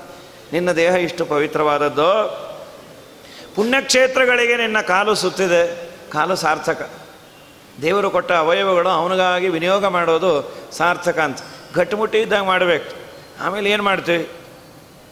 ತ್ವಮಪಿ ಶೃಣು ಮಾಹಾತ್ಮ್ಯಂ. ಇಂಥ ದೇಹನಿಂದ ನನ್ನ ಹಣೆ ಬಾರ ಹೇಳ್ತೀನಿ ಕೇಳು. ಹೇಳಮ್ಮ ಅಂದ. ಅವಾಚ್ಯ ವಚನೇನ ಇವ, ಆಡಬಾರದ್ದು ಆಡಿ ಆಡಿ ಆಡಿ ಆಡಿ ನನ್ನ ನಾಲಿಗೆ ಅಲ್ಲೋ. ಮತ್ತು ಏನೇನು ಉಣಬಾರ್ದು ಏನೇನು ತಿನ್ನಬಾರ್ದು ಅದೆಲ್ಲ ನನ್ನ ಹೊಟ್ಟೆಗೆ ಹಾಕೋತೀನಿ. ಒಂದು ರೀತಿ BBMP ತೊಟ್ಟಿ ನಂದು, ಹೊಟ್ಟೆ ಅಲ್ಲ ಅದು. ಅದು ನಿವೇದಿತವೋ ಅನಿವೇದಿತವೋ, ಇದು ಉಣಬೋದೋ ಉಣಬಾರ್ದೋ, ಏನು ಸಿಕ್ಕಿದ್ದು ತಿಂತೀನಿ. ಒಂದು ದಿವಸ ದೇವರ ವಾರ್ತೆ ಕೇಳಲಿಲ್ಲ. ನಮ್ಮನ್ನು ಬೈತಾರೆ ವಿಜೇಂದ್ರ ಸ್ವಾಮಿಗಳು, ದೇವರಲ್ಲಿ ಪ್ರಾರ್ಥನೆ ಮಾಡಿರಿ ಅಂತ ಪಾಪ ವಿಮೋಚನ ಸ್ತೋತ್ರದಲ್ಲಿ. ಶ್ರವಣೇ ಶ್ರವಣಾಯ ಸತ್ಕಥಾಯ ನಯತೆ ತೇ ತವ ಪುಣ್ಯಕೀರ್ತನಸ್ಯ. ನಮ್ಮಪ್ಪ, ನಾನು ನಿನ್ನನ್ನು ಏನಂತ ಬೇಡಲಿ? ಶ್ರವಣೇ ಶ್ರವಣಾಯ ಸತ್ಕಥಾಯ, ನಿನ್ನ ಕಥೆ ಕೇಳಬೇಕು ಅಂತ ನನಗೆ ಒಂದು ದಿವಸ ಅನ್ನಿಸ್ಲಿಲ್ಲ. ನನ್ನ ಕಿವಿಗೆ ಎಂದೂ ದೇವರ ಕಥೆ ರುಚಿಸ್ಲಿಲ್ಲ. ಹಾಳಾಗೋಲಿ, ಏನೋ ಬಿಡ್ರಿ ಅವರಿಷ್ಟ. ಆದರೆ ಆ ಕಿವಿ ಏನೋ ಅವ್ರು ಕೇಳಿಸಲ್ಲ, ಅಥವಾ ಅವ್ರಿಗೆ ಇನ್ಯಾರ ಮಾತು ಬೇಡ ಅಲ್ಲ, ದೇವರ ಮಾತು ಬೇಡ. ಅದೇ ಅವ್ರಿವ್ರ ಮನೆ ವಿಚಾರ ಅಂದರೆ ಏನು ಕ್ಯೂರಿಯಾಸಿಟಿನೋ ಹಾಳಾಗೋಗ. ಅರ್ಧ ಹೇಳಿದ್ರು ಅಂದರೆ ಮತ್ತೆ ಫೋನ್ ಮಾಡಿ ಇಂಟರ್ನೆಟ್ಟಲ್ಲಿ ಹುಡುಕಿ. ಅಪಿತು ವ್ಯಭಿಚಾರ ಲೋಕವಾರ್ತ. ಇದು ಪ್ರಾಮಾಣಿಕವಾಗಿ ನಮ್ಮನ್ನು ನಾವು ಲಿಟ್ಮಸ್ ಟೆಸ್ಟ್ ಅಂತಾರಲ್ಲ, ನಮ್ಮ ಇಂದ್ರಿಯಗಳಿಗೆ ಪ್ರಾಯ ದೇವರ ವಾರ್ತೆ ಎಷ್ಟು ಹಿಡಿಸತ್ತೆ, ಬೇರೆ ವಾರ್ತೆ ಎಷ್ಟು ನಮಗೆ ಕ್ಯೂರಿಯಾಸಿಟಿ. ಅಥವಾ ದೇವರ ವಾರ್ತೆಯ ಬಗ್ಗೆ ಕಾಳಜಿ ಇದ್ದ ಮಂದಿ ಎಷ್ಟು, ಬೇರೆ ವಾರ್ತೆಗಳು ಎಲ್ಲಿಂದ? ನಮ್ಮ ಮಾಧ್ಯಮದಿಂದ ಆರಂಭ. TVಯಲ್ಲಂತೂ ಇಂಥ ವಾರ್ತೆ ಬಂದರೆ ಬೆಳಗ್ಗೆಯಿಂದ ಸಾಯಂಕಾಲದವರೆಗೂ ಒಂದು ಸಪ್ತಾಹ ಹಾಕಿ ಹಾಕಿ ಹಾಕಿ ಅದನ್ನು ಸತತ ನೋಡಿದವನು ಕಡೆಗಾಲದಲ್ಲಿ ಸಂತತಂ ಚಿಂತೆ ಏನಂತಮ್ ಅದೇ ತಲೆಯಲ್ಲಿ ಬರಬೇಕು. ಒಳ್ಳೆಯ ವಾರ್ತೆ ಅದು ಹಾಕೋದೇ ಇಲ್ಲ, ಒಂದ್ಸಲಿ 1 ನಿಮಿಷ ಹಾಕಿ ಹೊಟ್ಟೋಗೋದು. ಇನ್ನು 100 ಜನದ್ದು ಅವ್ರ ಕೈ ಕೇಳಿಸಿ ಇವ್ರ ಕೇಳಿ ನಿಮ್ಮ ಅಭಿಪ್ರಾಯ ಏನಿದಕ್ಕೆ? ಅಯ್ಯೋ ಹೀಗೆಲ್ಲ ಆಗಬಾರ್ದಾಗಿತ್ತು, ಇವರೆಲ್ಲ ವೇಷ ಮರೆಸ್ಕೊಂಡು ಏನೇನೋ ಮಾಡ್ತಾರೆ, ನಿಮ್ಮ ಅಭಿಪ್ರಾಯ ಏನು? ನಂದೊಂಥರ ಬೇರೆ ಅಭಿಪ್ರಾಯ, ಇವ್ರನ್ನ ಅವತ್ತೇ ಹೊಡಿಬೇಕಾಗಿ ಏನೇನು ಇವ್ರವ್ರ ಅಭಿಪ್ರಾಯ. ಅಪಿತು ವ್ಯಭಿಚಾರ ಲೋಕವಾರ್ತಾ ಶ್ರವಣಾಯೈವ ಮಹಾದರಂ ಪ್ರಯಾತಃ. ವ್ಯಭಿಚಾರ ವಾರ್ತೆಯನ್ನು, ಲೋಕವಾರ್ತೆಯನ್ನು ಕೇಳಬೇಕು ಅಂದರೆ ಎಷ್ಟು ಆದರ ನನಗೆ. ನಮಮಕ್ಷಯುಗಂ ಪ್ರವರ್ತತೆ ಶ್ರೀ ಭಗವಶಾಸ್ತ್ರ ಕುಲಾವಲೋಕನಾಯ ಅಪಿತು ಧ್ರುವ ಬಾಲನರ್ತಕೀನಾಂ ಗಣಿಕಾನಾಂ ಪರಿನರ್ತನಾದಿ ದೃಷ್ಟೇ. ನಿನ್ನ ಪ್ರತೀಕಗಳನ್ನು, ನಿನ್ನನ್ನು ಪ್ರತಿಪಾದನೆ ಮಾಡುವ ಗ್ರಂಥಗಳನ್ನು ನೋಡಬೇಕು ಅಂತ ನನಗೆ ಅನ್ನಿಸ್ತಿಲ್ಲ, ಮತ್ತೊಮ್ಮೆ ಬೇಕು ಅನ್ನಿಸ್ತಿಲ್ಲ. ಅದೇ ಯಾರ್ಯಾರೋ ನರ್ತನವನ್ನು ಹುಚ್ಚುಚ್ಚಾಗಿ ಮಾಡ್ತಾಯಿದ್ರೆ, ಗಣಿಕಾ ನರ್ತನ, ವೇಶ್ಯಾಸ್ತ್ರೀಯರ ನರ್ತನ, ಇನ್ಯಾವುದೋ ನರ್ತನ, ಒನ್ಸ್ ಮೋರ್ ಅಂತಂದೆ 20 ಸಲ ನೋಡಿದೆ, ಅದನ್ನು ಮತ್ತೆ ನನ್ನ ಎಲ್ಲೋ ಇದ್ದದ್ದನ್ನು ಡೌನ್ಲೋಡ್ ಮಾಡಿಕೊಂಡೆ. ಇದೇ ನನ್ನ ಅವಸ್ಥೆ ಆಯ್ತಲ್ಲ. ಶ್ರೀರಮಣ ತವ ಚರಣ ದೊರಕುವುದು ಹೆಂಗಿನ್ನು ಪರಮ ಪಾಪಿಷ್ಟನಾನು. ನರಹರಿಯ ನಿನ್ನ ನಾಮ ಸ್ಮರಣೆ ಮಾಡದೆ ನರಕಕ್ಕೆ ಗುರಿಯಾದೆನೋ. ಹರಿಯೇ ಶ್ರೀರಮಣ ತವ ಚರಣ ದೊರಕುವುದು ಹೆಂಗಿನ್ನು ಪರಮ ಪಾಪಿಷ್ಟನಾನು. ಸ್ನಾನ ಸಂಧ್ಯಾನ ಅತಿ ಮೌನ ಗಾಯತ್ರಿ ಜಪ ಭಾನುಗರ್ಗ್ಯವನ್ನು ಕೊಡದೆ ಶ್ರೀನಿವಾಸನ ನಿನ್ನ ಜ್ಞಾನಪೂರ್ವಕ ಪೂಜೆ ನಾನೊಂದು ಕ್ಷಣ ಮಾಡದೆ ಬೇನೆ ಬಂದಂತಾಗಿ ಹೀನ ಸಕೆಶಿಯ ಕೈಲಿ ನಾನಾ ವಿಧನ್ನ ತಿಂದೆ. ಜೀನತ್ವದಲ್ಲಿ ದುಡ್ಡು ದಾನ ಧರ್ಮವ ಕೊಡದೆ ಶ್ವಾನನಂದದಿ ಚರಿಸಿದೆ ಬರಿದೆ. ಶ್ರೀರಮಣ ತವ ಚರಣ ಸೇವೆ ದೊರಕುವುದ್ಯಂಗೆ ಪರಮ ಪಾಪಿಷ್ಟ ನಾನು. ಸಾಕಲ್ಯದಿಂದ ಶಾಲಿಗ್ರಾಮಕಭಿಷೇಕ ಆಕಳಾಲಲಿ ಮಾಡದೆ 4 ನಾಯಿಗಳ ಸಾಕಿ ಮನೆಯಲ್ಲಿ ಬದುಕಬೇಕೆಂದು ಹಾಲ ಹುಯ್ದೆ. ಕಾಕು ಬುದ್ಧಿಗಳಿಂದ ಗುಡುಗುಡಿ ನಶ್ಯ ಪುಡಿ ಹಾಕಿ ಭಂಗಿಯ ಸೇರಿದೆ. ಲೋಕನಿಂದಕನಾಗಿ ಪಾಪಕ್ಕೆ ಕೈ ಹಚ್ಚಿ ಅನೇಕ ಜೂಜುಗಳಾಡಿದೆ ಬಿಡದೆ. ಶ್ರೀರಮಣ ತವ ಚರಣ ಸೇವೆ ದೊರಕುವುದ್ಯಂಗೆ ಪರಮ ಪಾಪಿಷ್ಟನಾನು. ಇವೆಲ್ಲ ನಮ್ಮ ಹಣೆ ಬರ ಕಡೆಗೆ ಹೇಳಾದರೂ ಹೇಳ್ಕೊಡ್ರಿ ಅಂತಾರೆ. ಪಾಪೋಹಂ ಪಾಪಕರ್ಮಾಹಂ ಪಾಪಾತ್ಮ ಪಾಪ ಸಂಭವ ತ್ರಾಹಿಮಾಂ ಕೃಪಯಾ ಕೃಷ್ಣ ಶರಣಾಗತ ವತ್ಸಲ. ಬ್ರಹ್ಮದೇವರು ನಮ್ಮ ಪರವಾಗಿ ಜಿತಂತ ಸ್ತೋತ್ರ ಅಂತ ಈ ಮಾತುಗಳನ್ನೇ ಆಡ್ತಾರೆ. ನಮ್ಮಪ್ಪ ಬರದೇ ಮನುಷ್ಯ ಜನ್ಮದಲ್ಲಿ ಬಂದು ತಿಳುವಳಿಕೆ ಇದ್ದು ಏನು ಮಾಡಲಿಲ್ಲ, ನೀನೇ ಉದ್ಧಾರ ಮಾಡಬೇಕು. ಯಾವ ಇಂದ್ರಿಯಗಳಿಗೂ ದೇವರು ಬೇಡ. ವಿರುದ್ಧವಾದದ್ದು ಅಂದರೆ ಅದನ್ನು ಬಿಡೋದೇ ಇಲ್ಲ. ಕಣ್ಣಿಲಿ ಕೃಷ್ಣ ಕೃತಿ ನೋಡದೆ ಪರ ಹೆಣ್ಣಿನ ನೋಡುವ ತಪ್ಪು. ನಿನ್ನ ಕಥಾಮೃತ ಕೇಳದೆ ಹರಟಯ ಮನ್ನಿಸುವ ಕಿವಿ ತಪ್ಪು. ಅನ್ನವ ನಿನಗರ್ಪಿಸದೆ ಅಜ್ಞಾನದಿ ಉಣ್ಣುವ ನಾಲಿಗೆ ತಪ್ಪು. ಚಿನ್ಮಯ ಚರಣಕ್ಕೆರಗದೆ ಉನ್ಮತ್ತರಿಗೆ ನಮಿಸುವ ಶಿರ ತಪ್ಪು. ಎಲ್ಲೋ ಕೆಲಸದಲ್ಲಿರ್ತೀವಿ, ಅನಿವಾರ್ಯ. 50 ಸಲ good morning, good afternoon, good evening ಹೇಳ್ತಾ ಇರ್ತೀವಿ. ಯೋಗ್ಯತೆ ಇರತ್ತೋ ಬಿಡತ್ತೋ ಹೊಟ್ಟೆಪಾಡಿಗಾಗಿ. ಒಮ್ಮೆ ಆದರೂ ದೇವರಿಗೆ ಬಗ್ಗಿ ಬೆಳಗ್ಗೆಯಿಂದ ಸಾಯಂಕಾಲದವರೆಗೂ ಕಂಡೋರಿಗೆಲ್ಲ ಶೇಕ್ ಹ್ಯಾಂಡ್ ಕೊಟ್ಟೆ, ಕಂಡೋರಿಗೆಲ್ಲ ಕೈ ಮುಗಿದೆ.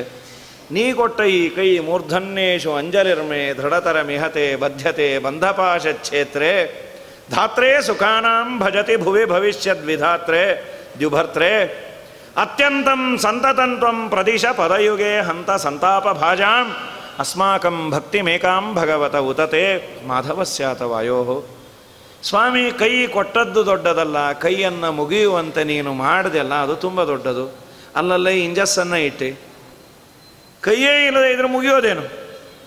ಆ ಕೈಯನ್ನು, ಅದಕ್ಕೆ ಬಹಳ ದೊಡ್ಡ ನಮ್ಮ ವಿಷ್ಣು ತೀರ್ಥರು ಅರಣ್ಯಕಾಚಾರ್ಯರು ಭಾಗವತದಲ್ಲಿ ವ್ಯಾಖ್ಯಾನ ಮಾಡ್ತಾ, ಜ್ಞಾನಿಗಳು, ಭಗವಂತ, ತತ್ವಾಭಿಮಾನಿ ದೇವತೆಗಳು ಮಾಡಿದ ಉಪಕಾರಕ್ಕೆ ನೀನೇನಾದರೂ ಅವರಿಗೆ ಪ್ರತಿಯಾಗಿ ಕೊಟ್ಟು ನಾನು ಅವರ ಋಣ ತೀರಿಸ್ದೆ ಅಂದರೆ ವಿನೋದ ಪಾತ್ರಂ, ಅವನಷ್ಟು ಹಾಸ್ಯಾಸ್ಪದನಾದ ವ್ಯಕ್ತಿ ಇನ್ಯಾರೂ ಇಲ್ಲಂತ. ಅವರು ಕೊಟ್ಟದ್ದೆಷ್ಟು, ನೀ ಅವರಿಗೆ ಕೊಟ್ಟಿದ್ದೇನು, ಮತ್ತೇನು ಮಾಡಬೇಕು? ವಿನಾ ಉದಪಾತ್ರಂ ಅಂದರು. ವಿನೋದ ಪಾತ್ರಂ ಅನ್ನೋದನ್ನೇ ಬಿಡಿಸ್ತಾರೆ ವಿಷ್ಣುತೀರ್ಥರು. ದೇವತೆಗಳು ಭಗವಂತ ಕೊಟ್ಟಿದ್ದಕ್ಕೆ ನಾವು ಕೊಡೋದೇನೆಂದರೆ ಈ ಎರಡು ಕೈಗಳನ್ನು ಜೋಡಿಸೋದು ಬಿಟ್ಟು ಇನ್ನೇನು ಕೊಡೋಕ್ಕಾಗತ್ತೆ? ವಿನಾ ಉದಪಾತ್ರಂ. ಉದಪಾತ್ರ ಅಂದರೆ ಇದು ನೀರು ಕುಡಿಯುವ ಪಾತ್ರೆ ಅಂತ. ಇದನ್ನು ಹೀಗೆ ಜೋಡಿಸೋದು ಬಿಟ್ಟು ಇನ್ನೇನು ಕೊಡ್ತೇವೆ? ಭೂಯಿಷ್ಟಾಂತೆ ನಮ್ಮ ಉಕ್ತಿಂ ವಿಧೇಮ. ದೇವರಿಗೆ ಮೂರ್ಧನ್ಯೇಶು ಅಂಜಲಿರ್ಮೆ. ನೀನು ಆ ತಲೆಯನ್ನು ಕೊಟ್ಟು ತಲೆ ಮೇಲೆ ಕೈಯನ್ನು ಇಟ್ಟು ಮುಗಿಯುವ ಭಾಗ್ಯವನ್ನು ಕೊಟ್ಟಿ ಅಂತ. ಇದ್ಯಾವುದನ್ನು ನಾನು ಮಾಡಿಲ್ಲ ಅಂತ ಪಾಪ ತನ್ನ ಬಗ್ಗೆ ಹೇಳ್ಕೊಳ್ತಾಳೆ. ನಮ್ಮ ಆಟೋಬಯೋಗ್ರಫಿನೇ ಇದರಲ್ಲಿ ಪ್ರಾಯ ಹೀಗೆ ಇರ್ತೀವಿ ತಾರುಣ್ಯದಲ್ಲಿ. ಅವಳು ಏನು ಹೇಳಿದ್ರು ಕೇಳಲಿಲ್ಲ.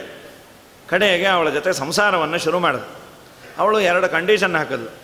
ನಾನು ನಿನ್ನ ಜೊತೆ ಇರಬೇಕು ಅಂತಾದರೆ ನೀನು 2 ತೆಗಿಬೇಕು. 2 ಯಾಕೆ 20 ತೆಗಿತೀನಿ ಅಂದ. 20 ತೆಗಿಲಿಕ್ಕೆ ನಿನ್ನಲ್ಲಿ ಏನಿದೆ? 2 ತೆಗಿ, ಒಂದು ಜುಟ್ಟು, ಇನ್ನೊಂದು ಜನವಾರ, 2 ತೆಗಿ ಅಂದ. ಶಿಖಾ ಯಜ್ಞೋಪವೀತ. ಅಲ್ಲ ಅದಿದ್ರೆ ನಿಂಗೇನು ಚಿನ್ನ ಅಂದ. ಅದಿದ್ರೆ ನನಗೇನೂ ಅಲ್ಲ, ಅದು ಇಟ್ಕೊಂಡವ್ರಿಗೆಲ್ಲ ತೊಂದರೆ, ನೀ ತೆಗಿ ಅಂದು. ಯಾಕೆ? ನೋಡು, ವೇಷಕ್ಕೊಂದು ಮರ್ಯಾದೆ ಇದೆ ಲೋಕದಲ್ಲಿ. ಇದೊಂದು ವೇಷ ಇದೆ ಅಂತಾದರೆ ಅದಕ್ಕೊಂದು ಮರ್ಯಾದೆ ಕೊಡ್ತಾರೆ. ನೀವು ಅನೇಕ ಬಾರಿ ಕೇಳಿರ್ತೀರಿ, ರಾವಣನಿಗೆ ನೀ ಯಾಕೆ ಕಷ್ಟಪಟ್ಟು ಸಾಯ್ತಿ? ರಾಮನ ವೇಷ ಹಾಕ್ಕೊಂಡು ಹೋಗು, ಸೀತಾ ನಿಂಗೆ ಒಲೆದು ಬಿಡ್ತಾಳೆ. ರಾವಣ ಅಂದಂತ 2 ಸಲ ಟ್ರೈ ಮಾಡಿದೆ, ಆಗ ಅವಳನ್ನು ನೋಡೋ ಬುದ್ಧಿನೇ ಹುಟ್ಟಲಿಲ್ಲ ಅಂತ. ಪರಸ್ತ್ರೀಯನ್ನು ನೋಡೋ ಬುದ್ಧಿನೇ ನಂಗೆ ಹುಟ್ಟಲಿಲ್ಲ ಅಂತ. ರಾಮ ಅಲ್ಲ, ರಾಮನ ವೇಷ ಹಾಕಿಕೊಂಡಾಗ ಪರಸ್ತ್ರೀಯನ್ನು ತಾಯಿ ಅಂತ ನೋಡೋ ಬುದ್ಧಿ ಬಂತು ಅಂತ. ಅಂಥದ್ದು ವೇಷಕ್ಕೊಂದು ಮರ್ಯಾದೆ ಇದೆ. ಇವತ್ತಿಗೂ ಒಂದೇನೋ ಪಂಚೆಯನ್ನು ಉಟ್ಕೊಂಡ್ಯಾರೆ, ಅವರು ನಾಮಗಳನ್ನು ಅವರವರ ಇದನ್ನು ಹಾಕ್ಕೊಂಡೆ, ಓ ಇವರೇನೋ ಸ್ವಾಮಿ ಅಂತ. ಸಣ್ಣ ಮಗುವಿನಿಂದ ಹಿಡಿದು ಪ್ರಾಯ ಎಲ್ಲರೂ ಏನೋ ಒಂದು ಭಾವನೆ, ಇವರು ಪುಣ್ಯವಂತರು, ಇವರಿಗೆ ನಾವು ನಮಸ್ಕಾರ ಮಾಡೋದು ಏನೋ ಪುಣ್ಯ ಅನ್ನೋ ಭಾವನೆ ಇದೆ. ಎಷ್ಟೆಷ್ಟು ಪುಣ್ಯ ನಮಗೆ ಗೊತ್ತು, ಏನಿದೆಯೋ ಏನೋ ಅದು ತತ್ವಾಭಿಮಾನಿ ದೇವತೆಗಳು ಗೊತ್ತು. ಅಂತೂ ಒಂದು ಭಾವನೆ ಇದೆ ಮನುಷ್ಯನಿಗೆ. ಆ ವೇಷ ಇದ್ದಾಗ ಅದಕ್ಕೆ ತಕ್ಕ ಹಾಗೆ ಇರಬೇಕು.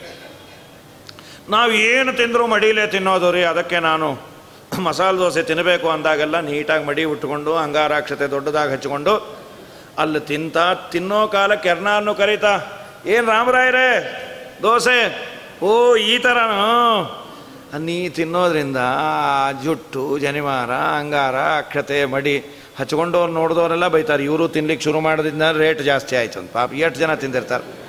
ನಿಂಗೆ ಅಷ್ಟು ತಿನ್ನಲೇಬೇಕು ಅನ್ನೋ ಚಟ ಇದ್ದರೆ ಧಾವಳಿ ಸುತ್ತಿಸ್ಕೊಂಬಂದು ಮನೇಲಿ ಕೃಷ್ಣಾಜನದ ಮೇಲೆ ಇಟ್ಕೊಂಡು ತಿಂದು ಸಾಯಿ, ಅಡ್ಡಿ ಇಲ್ಲ. ಅದು ಬಿಟ್ಟುಬಿಟ್ಟು ವೇಷಕ್ಕೊಂದು ಮರ್ಯಾದೆ ಇದೆ ಅಂದಮೇಲೆ ಆ ವೇಷಕ್ಕೆ ತಕ್ಕ ಹಾಗೆ ನೀನು ಬಿಹೇವ್ ಮಾಡಬೇಕು. ನಿನ್ನನ್ನು ದೊಡ್ಡವನು ಅಂತ ನಿನಗೆ ಗುರುತಿಸಿದಾಗ ಅದಕ್ಕಾದರೂ ನಿನ್ನಲ್ಲಿ ಮರ್ಯಾದೆ ಉಳಿಸ್ಕೋಬೇಕಲ್ಲ. ನೀನಿಷ್ಟು ಆಚಾರವಂತನಾಗಿದೆ ಅಂತ ಎಲ್ಲರೂ ನಿನಗೆ ಮರ್ಯಾದೆಯನ್ನು ಕೊಟ್ಟರೆ ನೀನು ಮಾಡಬಾರದ್ದು ಮಾಡ್ತೀವಿ. 2 ತೆಗೆಯನ್ನು ತ್ಯಜಯಜ್ಞೋಪವೀತಂತೆ ಮುಂಡಯಿತ್ವಾ ಶಿರಸ್ತತ ಬ್ರಹ್ಮಣ್ಯಮುಪಾಗಮ್ಯ ಭಕ್ಷ್ಯ ಗೋಮಾಂಸಮುತ್ತಮಂ. ಎಲ್ಲ ತೆಗಿ, ಎಲ್ಲವನ್ನ ತೆಗಿತೇನೆ ಅಂದ. ಓ ನಿನಗಾಗಿ ಏನನ್ನ ಬೇಕಾದ್ರೆ ಬಿಡ್ತೇನೆ ನಾನು. ಪಿಬ ಮದ್ಯೋದಕಂ, ಮದ್ಯ ಉದಕ ಎಲ್ಲ ಕೊಡಿ, ಓ ಏನು ಬೇಕಾದ್ರೆ ಮಾಡ್ತೀನಿ. ಎಲ್ಲವನ್ನ ಬಿಟ್ಟು ಅದೇನು ಮಾಡಬೇಕಾದ್ರೆ ಮನುಷ್ಯ ಹಾಳಾಗಬೇಕಾದ್ರೆ ಎಲ್ಲವೂ ಚೆನ್ನಾಗಿ ಕಾಣುತ್ತೆ. ಅದೇ ಸಮಸ್ಯೆ. 12 ವರ್ಷ ಅವಳ ಜೊತೆ ಸಂಸಾರವನ್ನು ಮಾಡ್ಯಾನ. ಯಾರಿಗಾಗಿ ಎಲ್ಲವನ್ನ ಬಿಟ್ಟ? ಅವಳೇ ಪ್ರಾಣ ಬಿಟ್ಟುಬಿಟ್ಲು. ಸರ್ವಸ್ವವನ್ನು ಬಿಟ್ಟಿದ್ದ. ತಂದೆಯನ್ನು, ತಾಯಿಯನ್ನು, ಅಪರೂಪವಾಗಿ ಪಡೆದ ವೇದವಿದ್ಯೆಯನ್ನು ಎಲ್ಲ ಬಿಟ್ಟಿದ್ದ. ಎಲ್ಲ ಬಿಟ್ಟಿದ್ದರ ಫಲ ಅವಳು ಸತ್ತೋದು. ತಲೆಯೇ ಕೆಟ್ಟೋಯ್ತು. ಅಮ್ಮೂ ಪೋಯ ಸೊಮ್ಮು ಪೋಯ ಶನಿ ಪೊಂದ್ಯ ಅಂತ ಅದು ಬಿಟ್ಟ. ಇವಳು ಕೈ ಬಿಟ್ಲು, ಹುಚ್ಚಾಗಿ ಕೂತ್ಕೊಂಡ್ಬಿಟ್ಟ. ಎಲ್ಲೋ ಸುತ್ತಾಡ್ತಾ ಇದ್ದ. ಒಂದು ರೀತಿ ಅವನ ಸುದೈವ. ಅವನ ಬಗ್ಗೆ ಒಂದು ಮಾತನ್ನು ಹೇಳ್ತಾರೆ. ಇವನು ಯಾರು ಅಂದರೆ ಮಾಧವ, ರುಕ್ಮಿಣೀ ದೇವಿಯ ತಂದೆ ಅಂತ. ಭೀಷ್ಮಕ ರಾಜನೇ ಹೀಗಾಗಿದ್ದ ಅಂತ ಒಬ್ಬರ ಟಿಪ್ಪಣಿಕಾರರು ಹೇಳ್ತಾರೆ. ಯಾಕೆಂದರೆ ಇಷ್ಟು ಬೇಗೆಲ್ಲ ಪಾಪ ಪರಿಹಾರ ಆಗತ್ತಾ? ಅಷ್ಟೆಲ್ಲ ಮಾಡಿದ್ದು ದೇವರ ಅನುಗ್ರಹದಿಂದ. ದೇವರು ಒಂದು ಮಾತು ಏನಂದರೆ, ನಾವು ಉದ್ಧಾರ ಆಗುವ ಕಾಲ ಬಂದಾಗ ದೇವರು ಮೊದಲು ಮಾಡುವಂತಹ ದೊಡ್ಡ ಉಪಕಾರ ಸಜ್ಜನರ ಸಮಾಗಮ ಮಾಡಿಸ್ತಾನಂತೆ. ಇದೊಂದು ದೊಡ್ಡದು. ಮುಚುಕುಂದ ಮಹಾರಾಜ ಕೃಷ್ಣನನ್ನು ನೋಡಿದಾಗ ಈ ಮಾತನ್ನಾಡ್ತಾನೆ. ಭವಾಪವರ್ಗೋ ಭ್ರಮತೋ ಯದಾ ಭವೇತೆ ಭವಾತ್ ಅಪವರ್ಗ. ಸಂಸಾರದಿಂದ ದೂರ ಆದ ಮೋಕ್ಷದ ಕಡೆ ನಾವು ಹೊರಡಬೇಕಾದರೆ ಜನಸ್ಯ ತರ್ಹಿ ಅಚ್ಯುತ ಸತ್ಸಮಾಗಮ. ಅಚ್ಯುತನ ಭಕ್ತರ ಸಮಾಗಮ ದೇವರು ಮಾಡಿಸ್ತಾನೆ. ಸಜ್ಜನರ ಸಹವಾಸ ಆಯಿತು ಅಂದರೆ ಏನೋ ಒಳ್ಳೆಯದು ನಮಗೆ ಕಾದಿದೆ ಅಂತ ಗ್ಯಾರಂಟಿ ಅಂತ. ಸತ್ಸಂಗಮೋ ಯರ್ಹಿ ತದೇವ ಸದ್ಗತೋ ಪರಾವರೇಶೆ ತ್ವಯಿ ಜಾಯತೆ ರತಿ. ಅದರಿಂದ ನಿನ್ನಲ್ಲಿ ನನಗೆ ಮನಸ್ಸು ಉಂಟಾಗತ್ತೆ, ನಿನ್ನಲ್ಲಿ ಭಕ್ತಿ ಉಂಟಾಗತ್ತೆ. ಸಜ್ಜನರ ಸಹವಾಸ ಆಗಿದೆ ಅಂದರೆ ಒಂದು ಪುಣ್ಯ ಅಂತ ಭಾವನೆಯನ್ನು ಮಾಡ್ಕೋ, ಅದು ಗ್ಯಾರಂಟಿ ಒಳ್ಳೆಯದು ಅಂತ. ಇವನು ಎಲ್ಲೋ ಸುತ್ತುತ್ತಾ ಇದ್ದ. ಇವನಿಗೊಂದೆಷ್ಟು ಜನದ ಸಹವಾಸ ಆಯಿತು. ಅವರು ಪಾಪ ಇವನು ಯಾರು ಏನೂ ಕೇಳಲಿಲ್ಲ, ಬರ್ತಾನೆ ಒಂದಿಷ್ಟು ಅನ್ನ ಹಾಕೋರು. ಅವರು ರಾಮೇಶ್ವರ ಯಾತ್ರೆಗೆ ಅಂತ ಬರ್ತಾಯಿದ್ರು, ರಾಜರ ಗುಂಪು, ಅವ್ರ ಜೊತೆ ಒಳ್ಳೆ ಯೋಗ್ಯರಲ್ಲ. ಅವ್ರ ಹಿಂದೆ ಇವನು ಬಂದ. ಎಲ್ಲರೂ ಆ ತಿರುಪತಿಗೆ ಬಂದ್ಯಾರು, ಕಪಿಲ ತೀರ್ಥದ ಹತ್ತಿರ. ತದಾ ನೃಪ ಸುಸಂರಷ್ಟ ಪಾರ್ವಣಾದಿ ತದನೃಪ ಮಾಧವೋಪಿ ಶುಭೇ ತೀರ್ಥೆ. ಅಲ್ಲಿ ಬಂದಾಗ ಇವನು ವಪನ ಮಾಡಿಸಿಕೊಂಡ. ಕಪಿಲ ತೀರ್ಥದಲ್ಲಿ ಸ್ನಾನ ಮಾಡಿದ ಮೇಲೆ ಅವನಿಗೆ ನೆನಪಾಯಿತು, ಓ ನಾನು ಒಬ್ಬ ಬ್ರಾಹ್ಮಣ ಅಲ್ವಾ ಅಂತ. ಇಷ್ಟು ದಿನ ಎಲ್ಲ ಮರ್ತೋಗಿತ್ತು. ಕೆಲವ್ರಿಗೆ ಹಾಗೆ ಆಗತ್ತೆ ರೀ. ಈ ಗಾಯತ್ರಿ ಜಪವನ್ನು ಮಗನ ಮುಂಜಿ ಟೈಮಲ್ಲಿ ಪುರೋಹಿತರು ಹೇಳ್ಕೊಡ್ಬೇಕಾದ್ರೆ ಇದೆಲ್ಲೋ ಕೇಳ್ದಾಗಿದೆಯಲ್ಲ, ಯಾವ ರಿಂಗ್ ಟೋನು ಅಂದರೆ ರಿಂಗ್ ಟೋನಲ್ಲೋ ಮಹಾರಾಯ, ಗಾಯತ್ರಿ ಜಪವೋ ಇದು, ಅದು ಏನೇನೋ ಆಗಿಬಿಟ್ಟಿದೆ. ಯಾರ್ಯಾರ್ದೋ ರಿಂಗ್ ಟೋನಲ್ಲಿದೆ, ಕಾಲಿಂಗ್ ಬೆಲ್ಲಲ್ಲಿದೆ, ನೀನು ಮಾಡು ಅಂದರೆ ಅದನ್ನು ಓಂ ಭೂರ್ಭುವಸ್ವ ಅಂತ ಹುಚ್ಚುಚ್ಚಾಗೆ. ಎಂಥ ಮಂತ್ರ ಅದು. ಮಾಧವೋಪಿ ಶುಭೇ ತೀರ್ತೆ. ಸ್ನಾನ ಮಾಡಿ ಅಂದ್ಕೊಂಡ, ಛೇ ನನ್ನಷ್ಟು ಪಾಪಿ ಯಾರಿಲ್ಲ, ತುಂಬ ಪಶ್ಚಾತ್ತಾಪಪಟ್ಯಾನ. ಶ್ರೀಮದಾಚಾರ್ಯ ಅಂತಾರೆ, ಕೃತೇತ ಪಾಪೆ ಅನುತಾಪೇತು. ಪಾಪ ಮಾಡಿದಾಗ ದೊಡ್ಡ ಪ್ರಾಯಶ್ಚಿತ್ತ ಯಾವುದು ಅಂದರೆ ಮೊದಲು ಪಶ್ಚಾತ್ತಾಪ ಇರಬೇಕಂತ. ನಾನು ಮಾಡಬಾರ್ದಾಗಿತ್ತು, ಅನ್ಯಾಯ ಇದನ್ನು ಮಾಡಿಬಿಟ್ಟೆ, ಎಂಥ ತಪ್ಪು ಮಾಡಿದೆ ಅಂತ ತುಂಬ ಪಶ್ಚಾತ್ತಾಪ ಪಟ್ಟ ಅಂದರೆ ಅದು ಮೊದಲನೇ ಪ್ರಾಯಶ್ಚಿತ್ತ ಅಂತ. ಆಮೇಲೆ ಹೋಮ ಹವನ ಸ್ನಾನ ದಾನ ಜಪ. ಯಾರಿಗೆ ಪಶ್ಚಾತ್ತಾಪವೇ ಇಲ್ಲ, ನೋಡು ನೀನು ಮಾಡಿದ ಕೆಟ್ಟ ಕೆಲಸದಿಂದ ಅವ್ರಿಗೇನೋ ಕೆಟ್ಟದ್ದಾಯ್ತು, ಅವ್ರಿಗಾಗಲಿ ಅಂತಾನೆ ಮಾಡಿದ್ದು ಒಳ್ಳೇದಾಯಿತು ಅಂದರೆ ಅವನು ಯಾವ 1000 ಪವಮಾನ ಹೋಮ ಮಾಡಿದ್ರೂ ಪ್ರಯೋಜನ ಇಲ್ಲಂತೆ. ಆಗತ್ತೆ, ಅಚಾತುರ್ಯದಿಂದ ಮನುಷ್ಯನಿಂದ ಜನ್ಮಾಂತರದ ಪಾಪ ನಿಮಿತ್ತದಿಂದ ಕೆಟ್ಟ ಕೆಲಸಗಳಾಗತ್ತೆ. ದಾಸರಂತಾರೆ, ನಾ ಪಾಪನೇ ಮಾಡದೇ ಇದ್ದರೆ ನಿಂಗೆ ಕೀರ್ತಿ ಹೇಗೆ ಬರ್ತಾಯಿತ್ತು ಅಂತ ದೇವರನ್ನು ಕೇಳ್ತಾರೆ. ಯಾಕೆಂದರೆ ನಿನ್ನ ನಾಮವನ್ನು ನಾನು ಸ್ಮರಣೆ ಮಾಡಿ ಪಾಪ ಕಳ್ಕೊಳ್ತೀನಿ ಅನ್ನೋದಕ್ಕೆ ನಿನಗೆ ಕೀರ್ತಿ. ನೀನು ಪಾಪವನ್ನು ಕಳೆಯುವಂತಹ ಪರಿಸ್ಥಿತಿನೇ ನಿಂಗೆ ಬರದೇ ಇದ್ದಿದ್ರೆ ಏನು ಮಾಡ್ತಾ ಇದ್ದೆ? ಪಾಪಿಷ್ಠರೇ ಇಲ್ಲದೇ ಇದ್ದರೆ. ಆದ್ದರಿಂದ ಪಾಪ ಮಾಡದೆ ಅಂತ. ನಮಗೆಲ್ಲ ಅಲ್ಲ, ಬಹಳ ದೊಡ್ಡವ್ರಿಗೆ ಆ ಮಾತುಗಳು. ಪ್ರಕೃತದಲ್ಲಿ ಮೊದಲು ಪಶ್ಚಾತ್ತಾಪ ಆಗಬೇಕು, ಹೀಗೆ ಮಾಡಬಾರ್ದಾಗಿತ್ತು, ಇದು ಅನ್ಯಾಯ, ಏನೋ ಗೊತ್ತಿಲ್ಲದೆ ಮಾಡಿದೆ, ಬಿಸಿ ರಕ್ತ ತಾರುಣ್ಯ, ಯಾರ್ಯಾರನೋ ನೋಯಿಸ್ದೆ. ಇದು ಬಂದರೆ ಅವನು ಸಾತ್ವಿಕ ಚೇತನ. ಇದು ಬರಲಿಲ್ಲ, ನಾವು ಮಾಡಿದ್ದೆ ಅದಕ್ಕೆ ರೀ, ನಾವು ಮಾಡೋದೇ ಹಾಗೆ ಅಂದರೆ ಅಷ್ಟೇ, ಅದು ಇರ್ರಿಪೇರಬಲ್ ಅಂತಾನೆ, ಅದು ಮಾಡ್ಕೊ ಅಂತಾನೆ ಬಿಡಬೇಕದು. ಇರ್ತಾರೆ ಎರಡೂ ತರಹದ ಚೇತನಗಳನ್ನು ನಮ್ಮ ಜೀವನದಲ್ಲಿ ನೋಡೋ. ಅವನಿಗೆ ಏನು ಹೇಳೋದು ಪಶ್ಚಾತ್ತಾಪವೇ ಇಲ್ಲ ಅಂತ. ದೈವಾದ್ವಾ ಕರ್ಮಯೋಗೇನ ಮಾಧವೋ ಗತಕಲ್ಮಷ. ಸ್ನಾನವನ್ನು ಮಾಡಿ ಎದ್ದ, ಒಂದಿಷ್ಟು ಪಾಪ ಹೋಯಿತು. ಪಿಂಡ ಪ್ರದಾನ ಮಾಡಬೇಕು, ಏನಿಲ್ಲ, ಅವರೆಲ್ಲ ವ್ಯವಸ್ಥಿತವಾಗಿ ಬಂದಿದ್ದಾರೆ. ಇವನಿಗೆ ಅನ್ನಿಸಿದೆ, ನಮ್ಮ ಅಪ್ಪ ಅಮ್ಮನ ಶ್ರಾದ್ದ ಮಾಡಬೇಕು, ನನಗೂ ಅವ್ರು ಹೋಗಿದ್ದಾರೆ ಅಂತ ಗೊತ್ತಾಗಿದೆ. ಏನು ಮಾಡಲಿ? ಕಪಿಲ ತೀರ್ಥದ್ದೇ ಮಣ್ಣು ತೆಗೆದು 3 ಪಿಂಡವನ್ನು ಮಾಡಿ ಇಟ್ಬಿಟ್ಟು, ಸ್ವಾಮಿ ನನಗಿರೋದು ಇಷ್ಟೇ, ನಾನು ಮಾಡಿದ ಪಾಪಕ್ಕೆ ನನಗೆ ಕೊಟ್ಟ ದೇವರು ಶಿಕ್ಷೆ, ನಾನು ಇಷ್ಟಂತೂ ಇಡ್ತೀನಿ, ನೀನು ಸ್ವೀಕಾರ ಮಾಡೋದು ನಿನಗೆ ಬಿಟ್ಟಿದ್ದು ಅಂತ. ದೇವರು ಅವನ ಪಶ್ಚಾತ್ತಾಪ, ಅದರ ಹಿಂದೆ ಇದ್ದ ಭಕ್ತಿ, ಅನುಗ್ರಹವನ್ನು ಮಾಡಬೇಕು ಅಂತ. ಇದು ದೇವರ ಕರುಣೆ ಅಷ್ಟೇ. ನಾವೇನು ಕೊಟ್ಟೇವ್ರಿ? ದೇವರ ನೈವೇದ್ಯಕ್ಕೆ ಅಂತ ಎಷ್ಟನ್ನು ಇಡ್ತೀವಿ ನಾವು. ನನಗೇನಾಗತ್ತೋ ಅಷ್ಟನ್ನು ಇಡ್ತೀನಿ. ಬಹಳ ಮಡಿವಂತ ಅಂತಾದರೆ ಒಂದು ಅನ್ನ ಮಾಡಿ ಇಡಬಹುದು, ಇಲ್ಲ ಅಂದರೆ ಒಂದು ಸಕ್ಕರೆಯೋ ನೀರೋ ಒಂದು ಬಾಳೆಹಣ್ಣು. ಆದರೆ ನಮ್ಮ ಸ್ವಾಮಿ ಆ ಬಾಳೆಹಣ್ಣಿನ ನೈವೇದ್ಯವನ್ನು ಸ್ವೀಕಾರ ಮಾಡಿ ನಮಗೆ ಕೊಡೋದು ಎಲ್ಲವನ್ನ ಕೊಡ್ತಾನೆ. ನೀ ಕೊಟ್ಟದ್ದನ್ನೇ ವಾಪಸ್ ಕೊಡೋದು ಅಂದರೆ, ಬಾಳೆಹಣ್ಣು ಕೊಟ್ಟು ಅಂದರೆ 2 ಬಾಳೆಹಣ್ಣು, ಸಕ್ಕರೆ ಕೊಟ್ಟು ಅಂದರೆ 2 ಸಕ್ಕರೆ, ಇಷ್ಟೇ ಕೊಡ್ತಾ ಇದ್ದರೆ. ಅದು ಯಾರೋ ಅಂದರು, ಈಗ ಶುಗರ್ ಯಾಕೆ ಬಹಳ ಆಗಿದೆ ಅಂದರೆ ಸಕ್ಕರೆ ದೇವ್ರಿಗೆ ತಿನ್ನಿಸಿ ಬೇಡಪ್ಪ ನೀನೇ ಇಟ್ಕೋ ಅಂತ ಕೊಟ್ಟಿಯ ನಾನು ಅಂಥೇಳಿ. ನಾನು ಕೊಟ್ಟಿದ್ದನ್ನು ಮಾತ್ರ ಕೊಡೋದಾದರೆ ಇಲ್ಲ, ನಾನು ಕೊಡೋದೊಂದು, ದೇವರು ನನಗೆ ವಾಪಸ್ಸು ಕೊಡ್ತಾ ಅವನಿಗೇನು ಬೇಕೋ ಅದನ್ನು ನೋಡಿ ಕನ್ವರ್ಟ್ ಮಾಡಿ ಕೊಡ್ತಾನೆ. ಇದು ದೇವರ ತುಂಬ ದೊಡ್ಡ ಕರುಣೆ. ನನ್ನಲ್ಲಿ ಏನೂ ಇಲ್ಲ ಸ್ವಾಮಿ ಅಂತ ನೀನು ಏನಾದರೂ ಕೊಡು ಭಕ್ತಿಯಿಂದ, ನಿನಗೇನು ಬೇಕೋ ಅದನ್ನು ನಾನು ಕೊಡ್ತೇನೆ. ನಿನ್ನಲ್ಲಿ ನಾನು ಎಕ್ಸ್ಪೆಕ್ಟ್ ಮಾಡೋದು ಭಕ್ತಿಯನ್ನಷ್ಟೇ. ಕಿಂಚಿತ್ ಕರೋತ್ತುರುವಪಿ ಯತ್ ಸ್ವದತ್ತಂ ಸುಹೃತ್ಕೃತಂ ಫಲಗೋಪಿ ಭೂರಿಕಾರಿ ಮಯೋಪನೀತಂ ಪೃಥಕೇಕ ಮುಷ್ಟಿಂ ಪ್ರತ್ಯಗ್ರಹೀತ್ ಪ್ರೀತಿಯುತೋ ಮಹಾತ್ಮ ಅಂತ ಕುಚೇಲ ಉದ್ಗಾರವನ್ನು ತೆಗಿತಾನೆ. ಕಿಂಚಿತ್ ಕರೋತಿ, ನೀನು ಎಷ್ಟೇ ದೊಡ್ಡದನ್ನು ಕೊಟ್ಟರು, ನಾ ಕೊಟ್ಟೆ ಅಂದರೆ ದೇವರು ಚಿಕ್ಕದು ಮಾಡ್ತಾನೆ. ಚಿಕ್ಕದೇ ಕೊಡು, ನಂದೇನಿಲ್ಲ ಸ್ವಾಮಿ, ನಿಂದೇ ನಿನಗೆ ಅರ್ಪಣೆ ಮಾಡ್ತಾ ಇದ್ದೀನಿ, ನಾನು ದಟ್ಟ ದರಿದ್ರ. ಪದಾರ್ಥದ ಓನರ್ಶಿಪ್ ನಿಂದು, ಕೊಡುವ ಬುದ್ಧಿ ಪ್ರೇರಣೆ ನಿಂದು, ಏನೋ ಕೊಡುವ ಸೌಭಾಗ್ಯವನ್ನು ನೀನು ಒದಗಿಸ್ದೆ. ಕೃಷ್ಣಾರ್ಪಣ ಮಸ್ತು ಅಂತ ಚೂರೇ ಕೊಡು, ದೊಡ್ಡದು ಮಾಡ್ತಾನೆ. ಅದಕ್ಕೆ ಯಾರು ಸಾಕ್ಷಿ ಅಂದರೆ ನಾನೇ ಸಾಕ್ಷಿ ಅಂತಾನು. ಏನು ಕೊಟ್ಟು? ನನ್ನಲ್ಲಿ ಇತ್ತೇನು ಕೊಡಲಿಕ್ಕೆ? ದಾರಿದ್ರ್ಯ ಬಿಟ್ಟು ಬೇರೆ ಏನೂ ಇಲ್ಲ. ಏನೋ ಅಕ್ಕಪಕ್ಕದ ಮನೆಯಿಂದ ಬೇಡಿ 3 ಹಿಡಿ ಅವಲಕ್ಕಿಯನ್ನು ನಾನು ತೆಗೆದುಕೊಂಡು ಹೋಗಿ ದೇವರಿಗೆ ಕೊಟ್ಟರೆ ನನಗೆ ಕೊಟ್ಟ ಸಂಪತ್ತೆಷ್ಟು ಅಂತಂದ್ರೆ ದೇವರು, ನಾನು ಶ್ರೀಮಂತ ಆಗಿದ್ದಲ್ಲ, ನನ್ನ ಕಥೆಯನ್ನು ಕೇಳಿದವರಿಗೂ ದಾರಿದ್ರ್ಯವನ್ನು ದೂರ ಮಾಡ್ತಾರೆ ನಮ್ಮ ಸ್ವಾಮಿ. ಕಿಂಚಿತ್ ಕರೋ ತೂರ್ವಪಿ ಯತ್ ಸ್ವದತ್ತಂ ಸುಹೃತ್ಕೃತಂ ಫಲ್ಗೋಪಿ ಭೂರಿಕಾರಿ ಮಯೋಪನೀತಂ ಪೃಥಕೇಕಮುಷ್ಟಿಂ. ಒಪ್ಪಿಡಿ ಅವಲಕ್ಕಿಯನ್ನು ದೇವರು ಸ್ವೀಕಾರ ಮಾಡಿ ನನಗಿಷ್ಟೆಲ್ಲ ಕೊಟ್ಟ. ನಮ್ಮ ದೇವರು ತುಂಬ ದೊಡ್ಡವನು ಅಂತ ಅನುಭವಿಸಿ ಆನಂದದ ಉದ್ಗಾರವನ್ನು ತೆಗಿತಾನೆ. ದೇವರು ಆ ಮಣ್ಣಿನ ಪಿಂಡದಿಂದಲೇ ಪಿತೃದೇವತೆಗಳಿಗೆ ಪ್ರೀತರಾಗಿ ಎಂದ. ಆಗಲಿ ಸ್ವಾಮಿ, ನಿನ್ನ ಆಜ್ಞೆ. ಅವ್ರಿಗೆಲ್ಲ ಸದ್ಗತಿ ಆಯಿತು, ಇವನಿಗೂ ಒಂದಿಷ್ಟು ಪಾಪ ಹೋಯ್ತು. ಯಾಕೆ ಅಂದರೆ ಆ ಕ್ಷೇತ್ರದ ಮಹಿಮೆ ಅಂತದ್ದು, ತಿರುಪತಿಯ ಕಪಿಲ ತೀರ್ಥದ ಮಹಿಮೆ. ಅಲ್ಲಿ ಹೋಗಿ ಇನ್ನು ಶ್ರದ್ಧೆಯಿಂದ ಮಾಡಿದ್ರೆ ಇನ್ನೆಷ್ಟು ಪುಣ್ಯ ಬರಬಹುದು ಅಂತ. ಮಾರನೇ ದಿವಸ ಬೆಳಗ್ಗೆ ಎಲ್ಲ ಪರ್ವತಕ್ಕೆ ಬಂದಿದ್ದಾರೆ. ಶೇಷಾಚಲ ಅಂತ ಇನ್ನೂ ಹೆಸರು, ವೆಂಕಟಾಚಲ ಅಂತ ಆಗಬೇಕಾಗಿದೆ. ಬೆಳಗ್ಗೆ ಎದ್ದು ಪರ್ವತದ ಮೇಲೆ ಕಾಲಿಟ್ಟ ಇವನ ಪಾಪ ಎಲ್ಲ ವಾಂತಿ ರೂಪದಲ್ಲಿ ಆಚೆ ಬಂದ್ಬಿಡ್ತು. ದುರ್ವಾಸನೆ ಅದು ಹೋಗಿ ಎಲ್ಲ ಬ್ರಹ್ಮಲೋಕದವರೆಗೂ ಹೋಯ್ತಂತ ಆ ವಾಸನೆ. ದೇವತೆಗಳು ನೋಡಿ ಇದೇನು ಬಾಂಬು ಬಿತ್ತ ಇಂಥ ವಾಸನೆ ಅಂತ, ಇವನು ಪಾಪದ ಬಾಂಬದು. ಆದ ಮೇಲೆ ದೇವತೆಗಳೆಲ್ಲ ಪುಷ್ಪವೃಷ್ಟಿ ಮಾಡಿದ್ರಂತೆ. ಯಾಕೆ? ಮುಂದೆ ಇವನು ಆಕಾಶರಾಜನಾಗಿ ನಮಗೆ ಶ್ರೀನಿವಾಸನ ಲೈವ್ ವಿವಾಹವನ್ನು ತೋರಿಸ್ತಾನೆ, ನಮ್ಮ ಭಾಗ್ಯ ಅಂಥೇಳಿ ಪುಷ್ಪವೃಷ್ಟಿ ಮಾಡಿದ್ರು. ಬ್ರಹ್ಮದೇವರು ಕೆಳಗೆ ಬಂದರು. ಏನು ಮಾಧವ, ಹಾಳು ಮಾಡ್ಕೊಂಡ್ಬಿಟ್ಟಿಲ್ಲೋ ದೇಹವನ್ನು.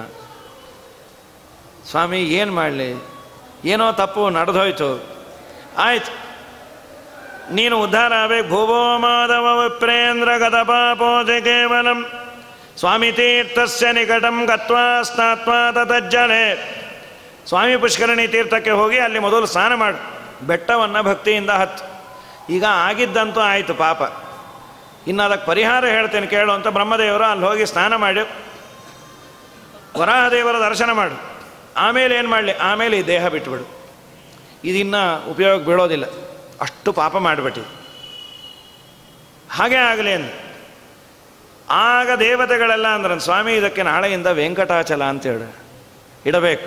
ಯಾಕೆ ಅಂದರೆ ಎಲ್ಲ ಪಾಪಗಳನ್ನು ತೊಳೆಯುವ, ಎಲ್ಲ ಪಾಪಗಳನ್ನು ದೂರ ಮಾಡುವ ದೊಡ್ಡ ತಾಕತ್ತು ಈ ಪರ್ವತಕ್ಕಿದೆ. ಏನು ವ್ಯಾಸರಾಜರು ಮಹಾನುಭಾವರು 12 ವರ್ಷ ಮಂಡಿಯಿಂದ ಹತ್ತದಂತೆ ಇಡೀ ಪರ್ವತವನ್ನೇ ಶಾಲಿಗ್ರಾಮದಂತೆ ನೋಡಿದ ಪುಣ್ಯಾತ್ಮರು. 12 ವರ್ಷ ಪೂಜೆಯನ್ನು ಮಾಡಿದರೆ 12 ವರ್ಷ ಬೆಟ್ಟದ ಮೇಲೆ ಒಂದು ದಿವಸ ಮಲಮೂತ್ರ ವಿಸರ್ಜನೆ ಇಲ್ಲ, ಎಂಜಲನ್ನು ಉಗುದಿಲ್ಲಂತ. 12 ವರ್ಷ ವ್ಯಾಸರಾಜರು. ನಾವು ನೋಡುವ ದೃಷ್ಟಿಯಲ್ಲಿ ಇರುತ್ತೆ. ಶ್ರೀಮದಾಚಾರ್ಯರು ಹಿಮವತ್ ಪರ್ವತವನ್ನೇ ವೇದವ್ಯಾಸರಂತೆ ನೋಡಿದ್ರು ಅಂತ ಸುಮಧ್ವಿಜ 6ನೇ ಸರ್ಗದ ಕಡೆಯ ಶ್ಲೋಕದಲ್ಲಿ ಬರುತ್ತೆ. ಪಾದೋಪಂತನ ಮನ್ಮಹಾಮುನಿಗಣಂ ಹೇಮ ಪ್ರದೀಪ್ತಾಂಬರಂ ಶ್ರೀಮದ್ರತ್ನಕಲಾಪಮಗ್ರಕಟಕೈ ವಿಭ್ರಾಜಿತಂ ಹಾಟಕೈ ದೃಷ್ಟ್ವಾ ತಂ ಧರಣೀಧರಂ ಸುಮನಮಾಲ್ಲೋಲ್ಲಾಸಿನಂ ಸುಂದರಂ ಸ್ವಾನಂದಾಕೃತಿವಸ್ಮರನ್ ಮುರರಿಪುಂ ಸ್ವಾನಂದತೀರ್ಥಸ್ತದಾ. ಪಾದೋಪಾಂತನ ಮನ್ಮಹಾಮುನಿಗಣಂ. ಪಾದಪಗಳು ಅಂದರೆ ವೃಕ್ಷ. ಆ ಹಿಮವತ್ ಪರ್ವತ ಹತ್ತಿರ ಹೋದಾಗ ವೃಕ್ಷಗಳೆಲ್ಲ ಪುಟಪುಟ್ಟದ ಕಾಣಿಸ್ತಾ ಇತ್ತು. ಮಧ್ವರು ಅಂದ್ಕೊಂಡ್ರಂತೆ ವೇದವ್ಯಾಸ ದೇವರಿಗೆ ನಮಸ್ಕಾರ ಮಾಡ್ತಾ ಇರೋ ಋಷಿಗಳ ಗುಂಪೇ ಹೀಗಿದೆಯೋ ಏನೋ. ಹೇಮ ಪ್ರದೀಪ್ತಾಂಬರಂ, ಒಳ್ಳೆ ಅಲ್ಲಿ ಬದರಿಯಲ್ಲಿ ಹೋದವರಿಗೆ ಗೊತ್ತದು. ಆ ಆಕಾಶ ನೋಡಬೇಕಾದ್ರೆ ಒಂದೊಂದ್ಸಲಿ ಸುವರ್ಣ ಬಣ್ಣ ತಿರುಗಿರುತ್ತೆ. ವೇದವ್ಯಾಸ ದೇವರೇ ಸುವರ್ಣಾದಿಗಳನ್ನು ಹಾಕಿಕೊಂಡು ಕೂತಿದಾರೋ ಏನೋ. ಹೇಮ ಪ್ರದೀಪ್ತಾಂಬರಂ ಶ್ರೀಮದ್ರತ್ನ ಕಲಾಪಮಗ್ರಕಟಕೈ ವಿಭ್ರಾಜಿತಂ ಹಾಟಕೈ ದೃಷ್ಟ್ವಾತಂ ಧರಣೀಧರಂ. ಪರ್ವತಗಳಿಗೆ ಧರಣೀಧರ ಅಂತ ಕರೀತಾರೆ, ಭೂಮಿಯನ್ನು ಹೊತ್ತಂಥವು ಅಂತ. ನಿಜವಾಗಲೂ ಧರಣೀಧರ ವರಾಹದೇವರು, ಧರಣಿಯನ್ನೇ ಎತ್ತಿ ನಿಂತವನು ಈ ಧರಣೀಧರ. ನೋಡಿ ನಮ್ಮ ವೇದವ್ಯಾಸ ದೇವರೋ ಏನೋ ಅಂತ ನಮಸ್ಕಾರ ಮಾಡಿದ್ರು. ಹಾಗೆ ವ್ಯಾಸರಾಜರು ಪರ್ವತದ ಮೇಲೆ ಶ್ರೀನಿವಾಸ ಅಲ್ಲ, ಪರ್ವತವೇ ಭಗವನ್ಮಯ ಅಂಥೇಳಿ ಮಂಡಿಯಿಂದ ಹತ್ತಿದ್ದಾರೆ ಅಂದರೆ ಇನ್ನೆಷ್ಟು ಪುಣ್ಯದ ರಾಶಿ ರಾಶಿ ವ್ಯಾಸತೀರ್ಥರದು. ಅದ್ಭುತವಾಗಿ ಕಂಡಿದೆ ಅವರು. ಅವತ್ತಿನಿಂದ ವೆಂಕಟಾಚಲ ಅಂತ. ತಿರುಮಣ್ಣು ಶ್ರೀಚೂರ್ಣ ಪೂರ್ಣ ದ್ವಾದಶ ನಾಮ ಸಿರಿ ತುಳಸಿ ಮನಮಾಲೆ ಕೊರಳೊಳಗೆ ಇಪ್ಪವರ ತಿರುಮಂತ್ರ ತೀರ್ಥ ಪ್ರಸಾದಕ್ಕೆ ಬಳಗಾದವರ ತಿರುಪತಿಯ ಯಾತ್ರೆಯನ್ನು ಮಾಡಿದ ಮಹಾತ್ಮರನು ಮುಟ್ಟಬೇಡಿ ಮುಟ್ಟಬೇಡಿ ಮುರಹರನ ದಾಸರನು ಕಟ್ಟು ಮಾಡಿದನಂತೆ ಯಮತನ್ನ ಪುರದಿ. ಯಮಧರ್ಮರಾಜನ ಮನೆಗೆ ಇಂಥವ್ರಿಗೆ ಎಂಟ್ರಿ ಇಲ್ಲಂತೆ. ಯಾರಿಗೆ? ಯಾರು ದ್ವಾದಶನಾಮವನ್ನು ಧಾರಣೆ ಮಾಡಿ ತಿರುಪತಿ ಯಾತ್ರೆ ಮಾಡ್ಯಾರೆ ಅವ್ರಿಗೆ ನಮ್ಮ ಮನೆ ಅಲ್ಲ, ಬೇರೆ ಬೈಪಾಸ್ ರೂಟ್ ತೋರಿಸಿ ಇಂದ್ರನ ಮನೆ ಕಡೆ ಕಳಿಸ್ರಿ, ನಮ್ಮ ಮನೆಗೆ ಬರಬೇಡ್ರಿ. ಇಷ್ಟು ಪವಿತ್ರವಾದ ತಪೋಭೂಮಿ. ಆದ್ದರಿಂದ ವೇಂ ಪಾಪಂ ಕಟತೆ ಯಸ್ಮಾತ್ ಪಾಪದಾಹನ ಶಕ್ತಿತಃ. ಎಲ್ಲ ಪಾಪವನ್ನು ಸುಡುವಂತಹ ಒಂದು ಇಡೀ ಪ್ರಪಂಚದಲ್ಲೇ ಒಂದು ದೇವಸ್ಥಾನಕ್ಕಾಗಿರುವ ಮೀಸಲು ಭೂಮಿ ಅಷ್ಟು ಪವಿತ್ರವಾದದ್ದು ಅದು ತಿರುಪತಿನೇ. ಅಷ್ಟು ಅದ್ಭುತವಾದ ಭೂಮಿ ಇನ್ಯಾವುದೂ ಇಲ್ಲ. ಅಲ್ಲಿ ದೇವಸ್ಥಾನ ಬಿಟ್ಟು ಬೇರೆ ಏನಿಲ್ಲ. ಅಂದರೆ ದೇವಸ್ಥಾನಕ್ಕೇ ಎಲ್ಲ ಮಿಕ್ಕಿದ್ದೆಲ್ಲ, ಮಠಗಳೋ ಛತ್ರಗಳೋ ಅನ್ನದಾನವೋ ಓಡಾಟವೋ ಎಲ್ಲವೂ ದೇವಸ್ಥಾನಕ್ಕೆ, ಬೇರೆ ಇನ್ಯಾವ ಬಿಸ್ನೆಸ್ಸು ಮತ್ತೊಂದು ಯಾವುದಿಲ್ಲ. ಶ್ರೀನಿವಾಸನ ದರ್ಶನಕ್ಕಾಗೇ ಎಲ್ಲ ಮೀಸಲಿರೋದು. ಇದೊಂದು ಎಷ್ಟೇ ನಾಸ್ತಿಕತೆ ಏನೇ ಇವ್ರು ಹೇಳಲಿ, ರಾಮ ಇಲ್ಲ ಅನ್ನಲಿ, ಮತ್ತೊಬ್ಬ ಇಲ್ಲ ಅನ್ನಲಿ, ಮಗದೊಬ್ಬ ಇಲ್ಲ ಅನ್ನಲಿ, ಹೇಳಿದಷ್ಟು ಜನ ಜಾಸ್ತಿ ಆಗ್ತಾ ಇದ್ದಾರೆ ವಿನಃ ಏನೇನೇನೇನೇನೂ ಕಮ್ಮಿ ಆಗ್ತಾಯಿಲ್ಲ. ಆ ಬ್ರಹ್ಮೋತ್ಸವದಲ್ಲಿ ಅವರ ತನ್ಮಯತೆ, ಗರುಡೋತ್ಸವ ದಿನ ಕಾಮೆಂಟ್ರಿಗೆ ಕರೀತಾರೆ. ಕರೆದಾಗ ಹೇಳ್ತೀವಿ ಗರುಡೋತ್ಸವಕ್ಕೆ ಬರಲ್ಲ ಸ್ವಾಮಿ ಅಂತ. 5 ಗಂಟೆ ಕಾಮೆಂಟ್ರಿ ಮಾಡಬೇಕು. 5 ಗಂಟೆ ಕಾಮೆಂಟ್ರಿ ನಾವು ಒಂದು ಕಡೆ ಕೂತಿರ್ತೀವಿ, ಅಲ್ಲಿ ಸ್ಕ್ರೀನನ್ನು ನೋಡಿಕೊಂಡು ಹೇಳ್ತೀವಿ. 5 ಗಂಟೆ ಹೊತ್ತು ಸಣ್ಣ ಸಣ್ಣ ಮಕ್ಕಳು ಅದ್ರ ಮುಂದೆ ಕುಣಿತಾರೆ. ಅವರ ತನ್ಮಯತೆ ನೋಡಬೇಕು. ವಯೋವೃದ್ಧರು ಕುಣಿತಾರೆ ಶ್ರೀನಿವಾಸನ ಮುಂದೆ. ಇದೊಂದು ನಮ್ಮ ಭಾಗ್ಯ. ಆ ಮಹಾರಾಷ್ಟ್ರದಿಂದ ಒಂದು ಬ್ಯಾಂಡ್ ಬಂದಿರತ್ತೆ, ಅದನ್ನು ಹೊರಲಿಕ್ಕೆ 4 ಜನ ಹೊರದಿರ್ತಾರೆ, ಹೊಡಿತಾ ಇರ್ತಾರೆ. ಅದು ಗರುಡೋತ್ಸವದ ದಿನ. ಆ ಗರುಡೋತ್ಸವದ ದಿನ ಸುಮಾರು ಒಂದು 3-4 ಲಕ್ಷ ಜನ ಬೆಳಗ್ಗೆ 9 ಗಂಟೆಗೆ ಆ ಮೆಟ್ಟಲ ಮೇಲೆ ಕೂಡೋದು. ರಾತ್ರಿ 9 ಗಂಟೆಗೆ ಉತ್ಸವ. ಬೆಳಗ್ಗೆ 9ಕ್ಕೆ ಬಿಸಿಲು ಮಳೆಯೋ, ಭಾರೀ ಮಳೆ ಬಂದರು ಆಚೆ ಈಚೆ ಕದಲಲ್ಲ, ನೋಡಿಕೊಂಡೇ ಹೋಗ್ತೀವಿ ಅಂತ. ಒಂದು ಚೂರು ಅಕ್ಕಪಕ್ಕ ನಮ್ಮ ಜೀವನದ ದೊಡ್ಡ ಗುರಿ. ಆ ಗರುಡದೇವರ ಮೇಲೆ ದೇವರು ಬಂದಾಗ ನೋಡಿದ್ರೆ ಭಾಗ್ಯ ಅಂತ. ಆ ಭಕ್ತಿಯ ಪರಾಕಾಷ್ಠತೆಯಲ್ಲಿ ನೋಡಬೇಕು. ಏನು ಇಷ್ಟು ಮೆಟ್ಲು ಬೇಕಾ, ಇಷ್ಟು ಜನ ಕೂಡ್ತಾರ ಅನಿಸುತ್ತೆ. ಗರುಡೋತ್ಸವದ ದಿನ ಎಳ್ಳು ಹಾಕಿದ್ರೆ ಎಳ್ಳು ಸಿಡಿದು. ತಿರುಪತಿಯಲ್ಲಿ ಟ್ರಾಫಿಕ್ ಜಾಮ್ ಆಗೋದು ಆ ತಿರುಮಲದಲ್ಲಿ ಆವತ್ತು ಗರುಡೋತ್ಸವ ದಿನ ನೋಡಬೇಕು. ಏನು ಜನ, ಏನು ಜನ, ಒಬ್ಬರು ಆಚೆ ಈಚೆ ಸರಿಯಲ್ಲ. ಅವರ ಪಾಯಿಂಟಿಗೆ ಉತ್ಸವ ಬಂದ ಮೇಲೆ ಆ ಗರುಡದೇವರನ್ನು ನೋಡಿ, ಸ್ವಾಮಿ ನಾವು ನಿನ್ನನ್ನು ನೋಡೋದು, ನೀನೊಂದ್ಸಲಿ ನಮ್ಮನ್ನು ನೋಡಿಬಿಡು ಅಂತ ಪ್ರಾರ್ಥನೆ ಮಾಡಿ ಹೋಗ್ತಾರೆ. ಇಷ್ಟು ಪವಿತ್ರವಾದಂತಹ ತಪೋಭೂಮಿ ಅಂಥೇಳಿ ವೇಂ ಪಾಪಂ ಕಟತೆ ಯಸ್ಮಾತ್, ಎಲ್ಲ ಪಾಪಗಳನ್ನು ಕಳೆಯುವ ದೊಡ್ಡ ಪರ್ವತ. ತಸ್ಮಾದ್ ವೆಂಕಟಶೈಲೋಯಂ ಲೋಕೆ ವಿಖ್ಯಾತ ಕೀರ್ತಿಮಾನ್ ಪ್ರಭಾತ ಕಾಲೇ ರಾಜೇಂದ್ರ ಯಕೀರ್ತಯತಿ ಭೂಧರಂ. ವೇದವ್ಯಾಸದೇವರಂದು ತಿರುಪತಿ ಬೆಟ್ಟ ಪವಿತ್ರವಾದದ್ದು ಎಲ್ಲ ಹೌದು ಸರಿ. ನೀ ಅಷ್ಟು ದೂರ ದಿನ ಹೋಗ್ಲಿಕ್ಕಾಗಲ್ಲ, ಮಾಡಲ್ಲ, ಏನು ಬೇಡ. ನಿನ್ನ ಮನೆಯಲ್ಲಿ ಬೆಳಗ್ಗೆ ಎದ್ದ ಕೂಡಲೇ ವೆಂಕಟಾಚಲ ವಾಸಿನೇ ನಮಃ ಅಂತ ಇಷ್ಟನ್ನು ವೆಂಕಟಾಚಲ ಅಂತ ಸ್ಮರಣೆ ಮಾಡು. ಏನು ಪುಣ್ಯ ಅಂದರು? ಏನಿಲ್ಲ, 1000 ಸರಿ ಸೇತು ಯಾತ್ರೆ ಮಾಡಿದ ಪುಣ್ಯ ಅಂದರು. ಸೇತು ಯಾತ್ರೆ ಅಂದರೆ ಇಲ್ಲಿಂದ ರಾಮೇಶ್ವರಕ್ಕೆ ಹೋಗೋದಂತ.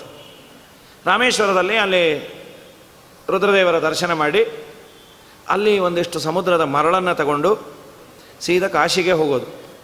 ಕಾಶಿ ಗಂಗೆಯಲ್ಲಿ ಆ ಮರಳು ಹಾಕಿ ವಿಶ್ವನಾಥನ ದರ್ಶನ ಮಾಡಿ ಗಂಗಾ ತಗೊಂಡು ಬಂದು ಮತ್ತೆ ರಾಮೇಶ್ವರದ ಲಿಂಗಕ್ಕೆ ಅಭಿಷೇಕ ಮಾಡಿದರೆ ಒಂದು ಸೇತು ಯಾತ್ರ, 2 ರಾಮೇಶ್ವರ, 1 ಕಾಶಿ.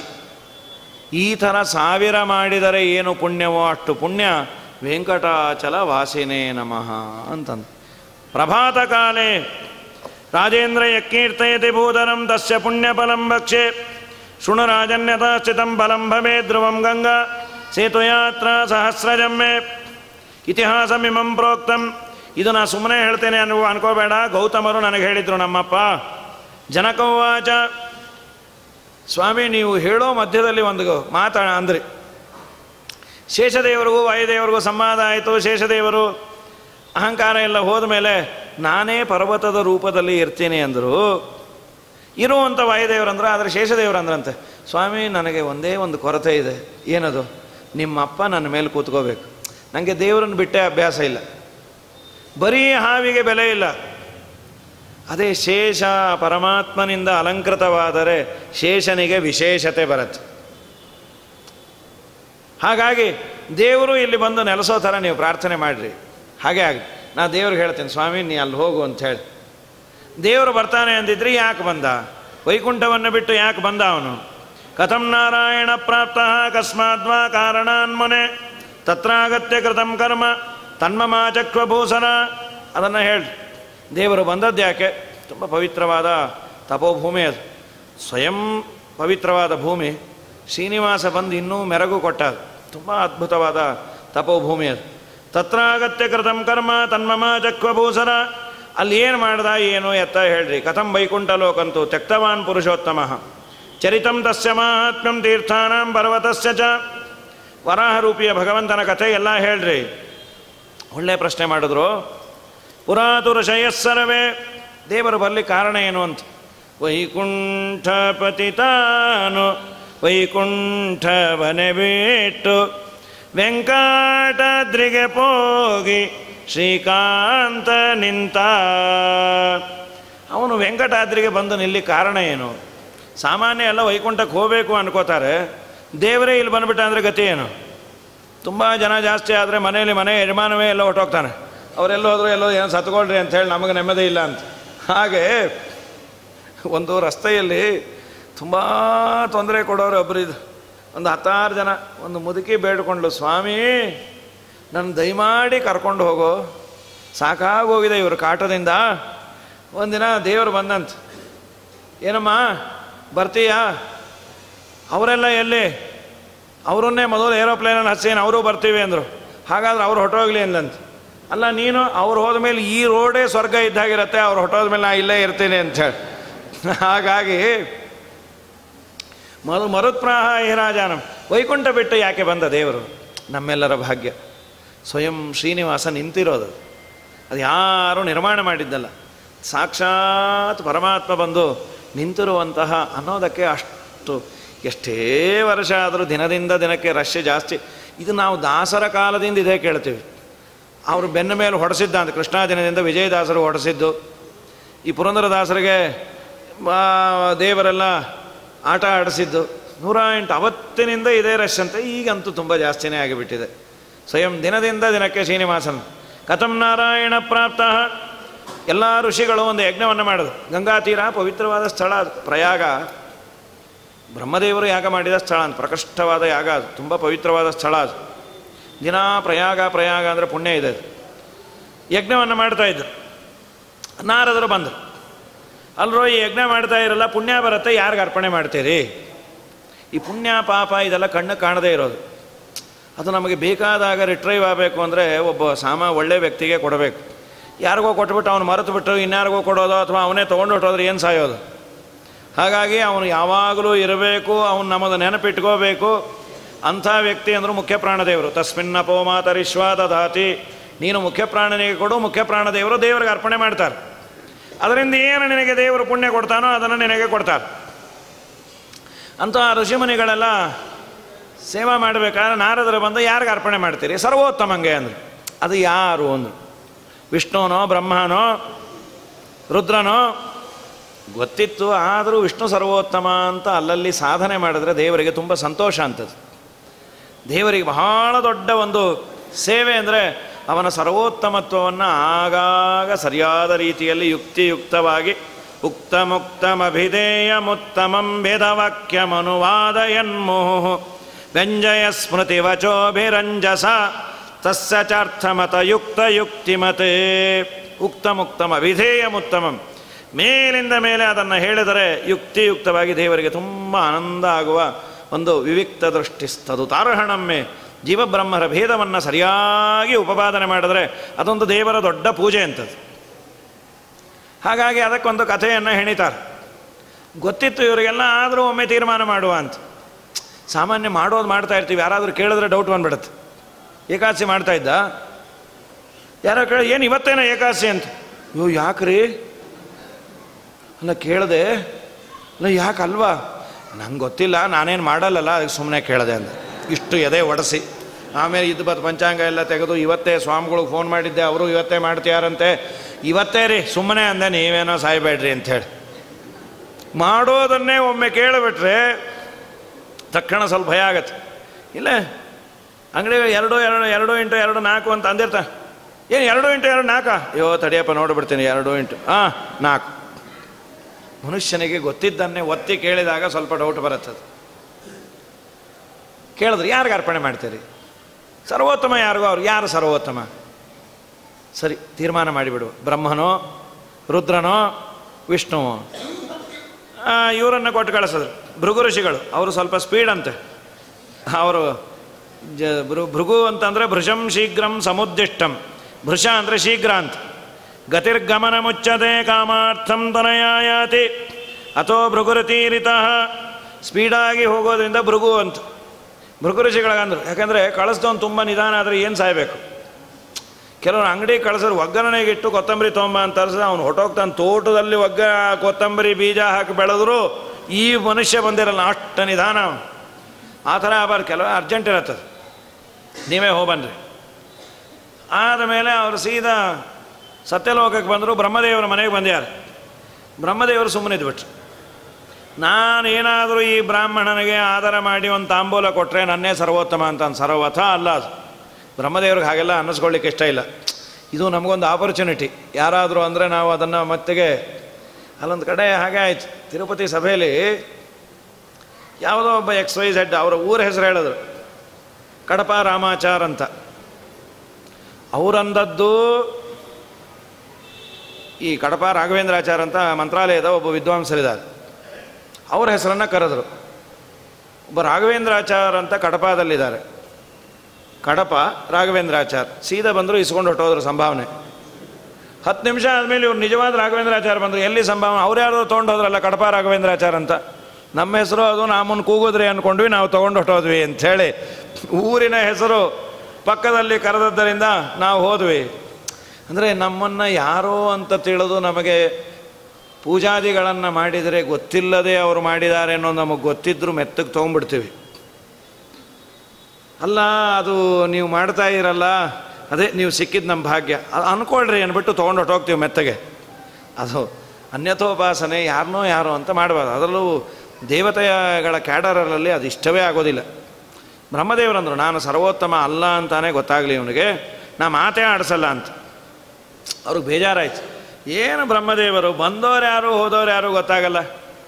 4 ತಲೆ 8 ಕಣ್ಣು, ಯೂನಿಡೈಮೆನ್ಷನಲ್ ಅವರು. ಹಿಂದೆ ತಿರುಗಿ ಅಕ್ಕಪಕ್ಕ ತಿರುಗಿ ನೋಡೋದೇ ಬೇಕಾಗಿಲ್ಲ.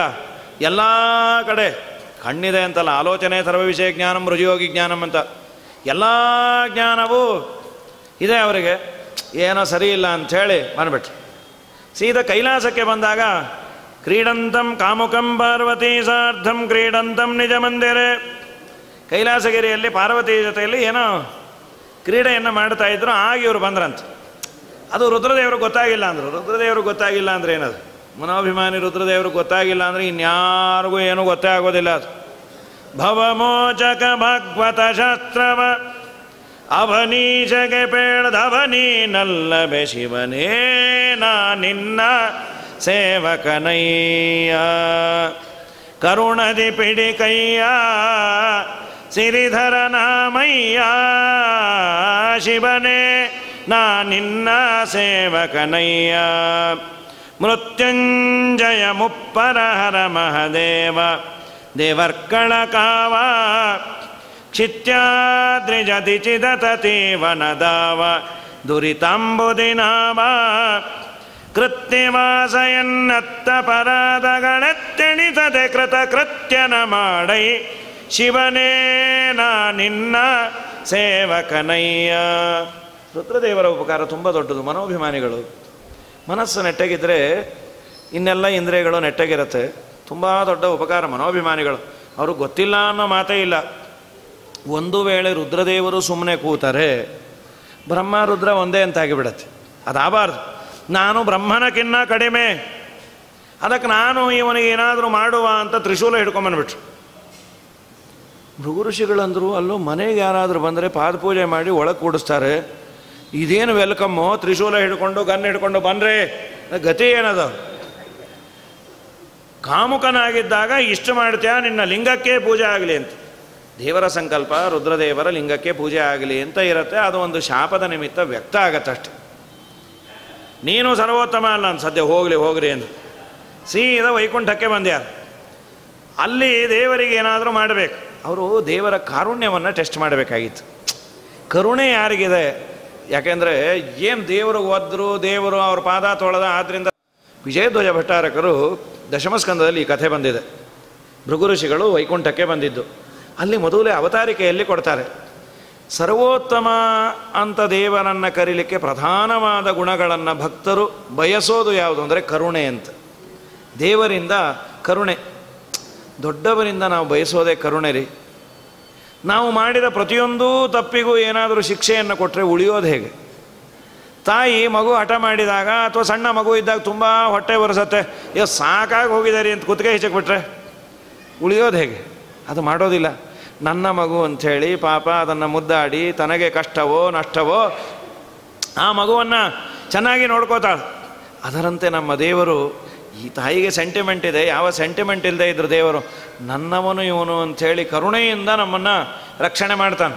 ಇದು ದೇವರ ದೊಡ್ಡ ಗುಣ, ಇದು ಕರುಣೆ ಅನ್ನೋದಕ್ಕೆ ಘೃಣಿಹಿ ಅಂತ ದೇವರನ್ನು, ದಯಾಮಯ ಅಂತ ಅದನ್ನು ನೋಡಬೇಕಾಗಿತ್ತು. ನಾ ಏನಾದರೂ ಒಂದು ಚೇಷ್ಟೆ ಮಾಡೋದು, ಆದರೂ ದೇವರು ಸುಮ್ಮನಿದ್ದ ಅಂದರೆ ಅವನು ದೊಡ್ಡವನು. ಏನು ಮಾಡೋದು? ಸೀದಾ ವೈಕುಂಠಕ್ಕೆ ಬಂದರು. ಪರಮಾತ್ಮ ಮಲಗಿದಂತೆ ಮಾಡಿದ್ದ. ಲಕ್ಷ್ಮೀದೇವಿ ಕಾಲು ಒತ್ತಿದ ಸೀದಾ ವಕ್ಷಸ್ಥಳಕ್ಕೆ ಒದ್ರು. ಯಾವಾಗ ಒದ್ರೋ ತಕ್ಷಣ ದೇವರ ಏನು ಭೃಗು ಋಷಿಗಳು ಎಡವುದ್ರ ಅಂದ. ತಕ್ಷಣ ರಮಾದೇವಿ ನೀರು ತೊಗೊಂಬ, ಬಿಸಿನೀರು ತೊಗೊಂಬಂದು ಪಾದ ತೊಳೆದು ಮನೆಗೆ ಹಾಕ್ಕೊಂಡು ತನ್ನ ತಲೆ ಮೇಲೆ ಹಾಕ್ಕೊಂಡು, ನೀವು ಬಂದಿದ್ದು ಸಂತೋಷ, ಆದರೆ ಮುಂದಿನ ಸಲ ಬಂದಾಗ ನೋಡ್ಕೊಂಬನ್ರಿ, ಎಡವಬೇಡ್ರಿ, ಪಾಪ ನಿಮ್ಮ ಕಾಲು ಎಷ್ಟು ನೋವುತ್ತೋ ಏನೋ, ಮೂವು ಕೊಡ್ಲೋ ಅಥವಾ ಇನ್ನೇನೋ ಕೊಡ್ಲೋ. ಕಾಲಲ್ಲಿ 2 ಕಣ್ಣಿತ್ತಂತ, ಅಸುರ ಸೇರಿಕೊಂಡಿದ್ದ, ಅದನ್ನು ಕಿತ್ತಿದ್ರು ಅಂತ ಪುರಾಣಾಂತರದಲ್ಲಿ ಅಂತಾರೆ. ಇಷ್ಟೆಲ್ಲ ಮಾಡಿ ಅವ್ರಿಗೆ ಆದರ ಮಾಡಿ ಕಳಿಸ್ಬಿಟ್ಟು ಏನು ಸಂತೋಷ ಆಗೋಯ್ತು. ಹರಿ ಸರ್ವೋತ್ತಮ ಸಾಕ್ಷಾತ್ ರಮಾದೇವಿ. ತದಂತರಂ ಆ ಕಡೆ ಋಷಿಗಳು ಹೊರಟರು, ಈ ಕಡೆ ಲಕ್ಷ್ಮೀದೇವಿ ಹೊರಟುಬಿಟ್ರು. ದೇವರೊಂದು ನೀ ಎಲ್ಲಿ ಹೊಂಟೆ ಅಂತ. ಎಲ್ಲಿಗೋ ಕೋಪ ಬಂದಿತ್ತು. ಕೋಪ ಬಂದಾಗ ಕೇಳೋದು ಇಂತಹ ಉತ್ತರಗಳೇ ಬರೋದು. ಅಲ್ಲ ನೀ ಯಾಕೆ ಹೋಗ್ತಾ ಇದ್ದಿ? ಯಾಕೋ. ಯಾವಾಗ ಬರ್ತಿ? ಯಾವಾಗೋ. ಫೋನ್ ನಂಬರು ಎಲ್ಲೋ ಇದೆ, ಡೈರೆಕ್ಟ್ ಇಲ್ಲಿ ಹುಡುಕೊಳ್ಳಿ. ಅಲ್ಲ ಏನಾಯಿತು? ಯಾಕೆ ಚಿನ್ನ ಹೀಗೆ ಮಾಡ್ತಾ ಇದ್ದಿ? ಅಲ್ರಿ ಆಚಾರ ಒದ್ರಲ್ಲ, ಅದಕ್ಕೆ ನಿಂಗೂ ಒದ್ರ ಅಂದರು. ಬಾಯಿ ಮುಚ್ಚರಿ, ನೀವು ಒದಿಸ್ಕೊಂಬೋದಲ್ಲ, ನಮಗೆ ಬೇರೆ ಒದಿಬೇಕು ಅಲ್ರಿ. ಕಾಲು ಮುರಿಯೋದು ಬಿಟ್ಬಿಟ್ಟು ನೀವು ಅವನಿಗೆ ಪಾದ ಪೂಜೆ ಮಾಡಿಸ್ತೀರಿ. ದೇವರಂದ ನಾವಿಲ್ಲದೆ ಇರೋ ಸ್ಥಳ ಯಾವುದು? ಅರುಳೇಣು ತೃಣಕಾಷ್ಟ ಪರಿಪೂರ್ಣ ಗೋವಿಂದ. ನಮ್ಮ ಮಕ್ಕಳು ನಮ್ಮ ಮೇಲೆ ಕಾಲಿಟ್ರೆ ಏನು ತಪ್ಪ ಅದು? ಲಕ್ಷ್ಮೀದೇವಿ ಹಾಗೆಲ್ಲ ಮಾಡಬೇಡ ಪಾಪ. ಏನೇ ಅನ್ರಿ, ನನ್ನ ಆಲಿಂಗನ ಸ್ಥಳ ಅದು. ಇತಿ ಪ್ರೇಮ್ಣ ಜಗಲಂ ಎಂದು ಲಕ್ಷ್ಮೀನಾರಾಯಣರ ವಿಯೋಗವೇ. ಸುಮ್ಮನೆ ನಾಟಕ ಆಡೋದಂಥದ್ದು. ಪುರಂದರದಾಸರಂದರು, ಏನು ಒಳಗೆ ಹಾಕ್ಕೊಂಡೆ ಗಂಡನ್ನು ಬಿಡೋದೇ ಇಲ್ಲ ಅಂತ ಹೋಗಿ. ಪ್ರಳಯ ಕಾಲದಲ್ಲಿ ಆಲದೆಲೆಯ ಮೇಲೆ ಮಲಗಿದಾಗ ಹಲವು ಆಭರಣಗಳನ್ನು ಜಲವು ಆಗಿ ಜಾಣತನದಿ ಮರಳು ಮಾಡಿಕೊಂಡೆ ಎಲ್ಲೆ ಮಾಯಾದೇವಿಯೇ. ಇರಳು ಹಗಲು ಏಕವಾಗಿ ಹರಿಯು ನಿನ್ನ ಬಿಡದಿ ಪಂತೆ ಮರಳು ಮಾಡಿಕೊಂಡೆ ಎಲ್ಲೆ ಮಾಯಾದೇವಿಯೇ. ಮಕ್ಕಳು ಪಡೆದರೇನು ನಿನ್ನ ಚೊಕ್ಕತನವು ಪೋಪುದೆಂದು ಹೊಕ್ಕುಳಳು ಮಕ್ಕಳು ಪಡೆದ ಕಕ್ಕುಲಾತಿ ಪಡುವಂತೆ. ಎಷ್ಟು ಕಾಳಜಿನೇ. ಬಾಣಂತನಕ್ಕೆ ಹೋದರೆ ಬರೋದು ಲೇಟ್ ಆಗುತ್ತೆ ಅಂತ ತಾನು ಬಾಣಂತನ ಮಾಡೋದು ತಾನೇ ಆಡ್ಕೊಂಡ್ಬಿಟ್ಟ. ನೀವು ಎಕ್ಕಡ వెళ్ళొద్దు నేనే చేసుకుంటా ಅಂಥೇಳಿ. ಅಯ್ಯೋ ಅಯ್ಯೋ ಅಯ್ಯೋ ಎಷ್ಟು ಪ್ರೀತಿ ನಿನ್ನ ಮೇಲೆ ಅಂಥೇಳಿ. ಇತಿ ಪ್ರೇಮ್ಣಾ ಚ ಕಲಹಂ. ಅದಕ್ಕೆ ಮಾಯಾವಿ ಪರಮಾನಂದಂ ತ್ಯಕ್ತ್ವಾ ವೈಕುಂಠಮುತ್ತಮಂ ಸ್ವಾಮಿ ಪುಷ್ಕರಣಿ ತೇರೆ ರಮಯ ಸಹ ಮೋದತೆ. ನಾಳೆ ದಿವಸ ಮುಂದಿನ ಭಾಗ. ಶ್ರೀಕೃಷ್ಣ ಅರ್ಪಣ.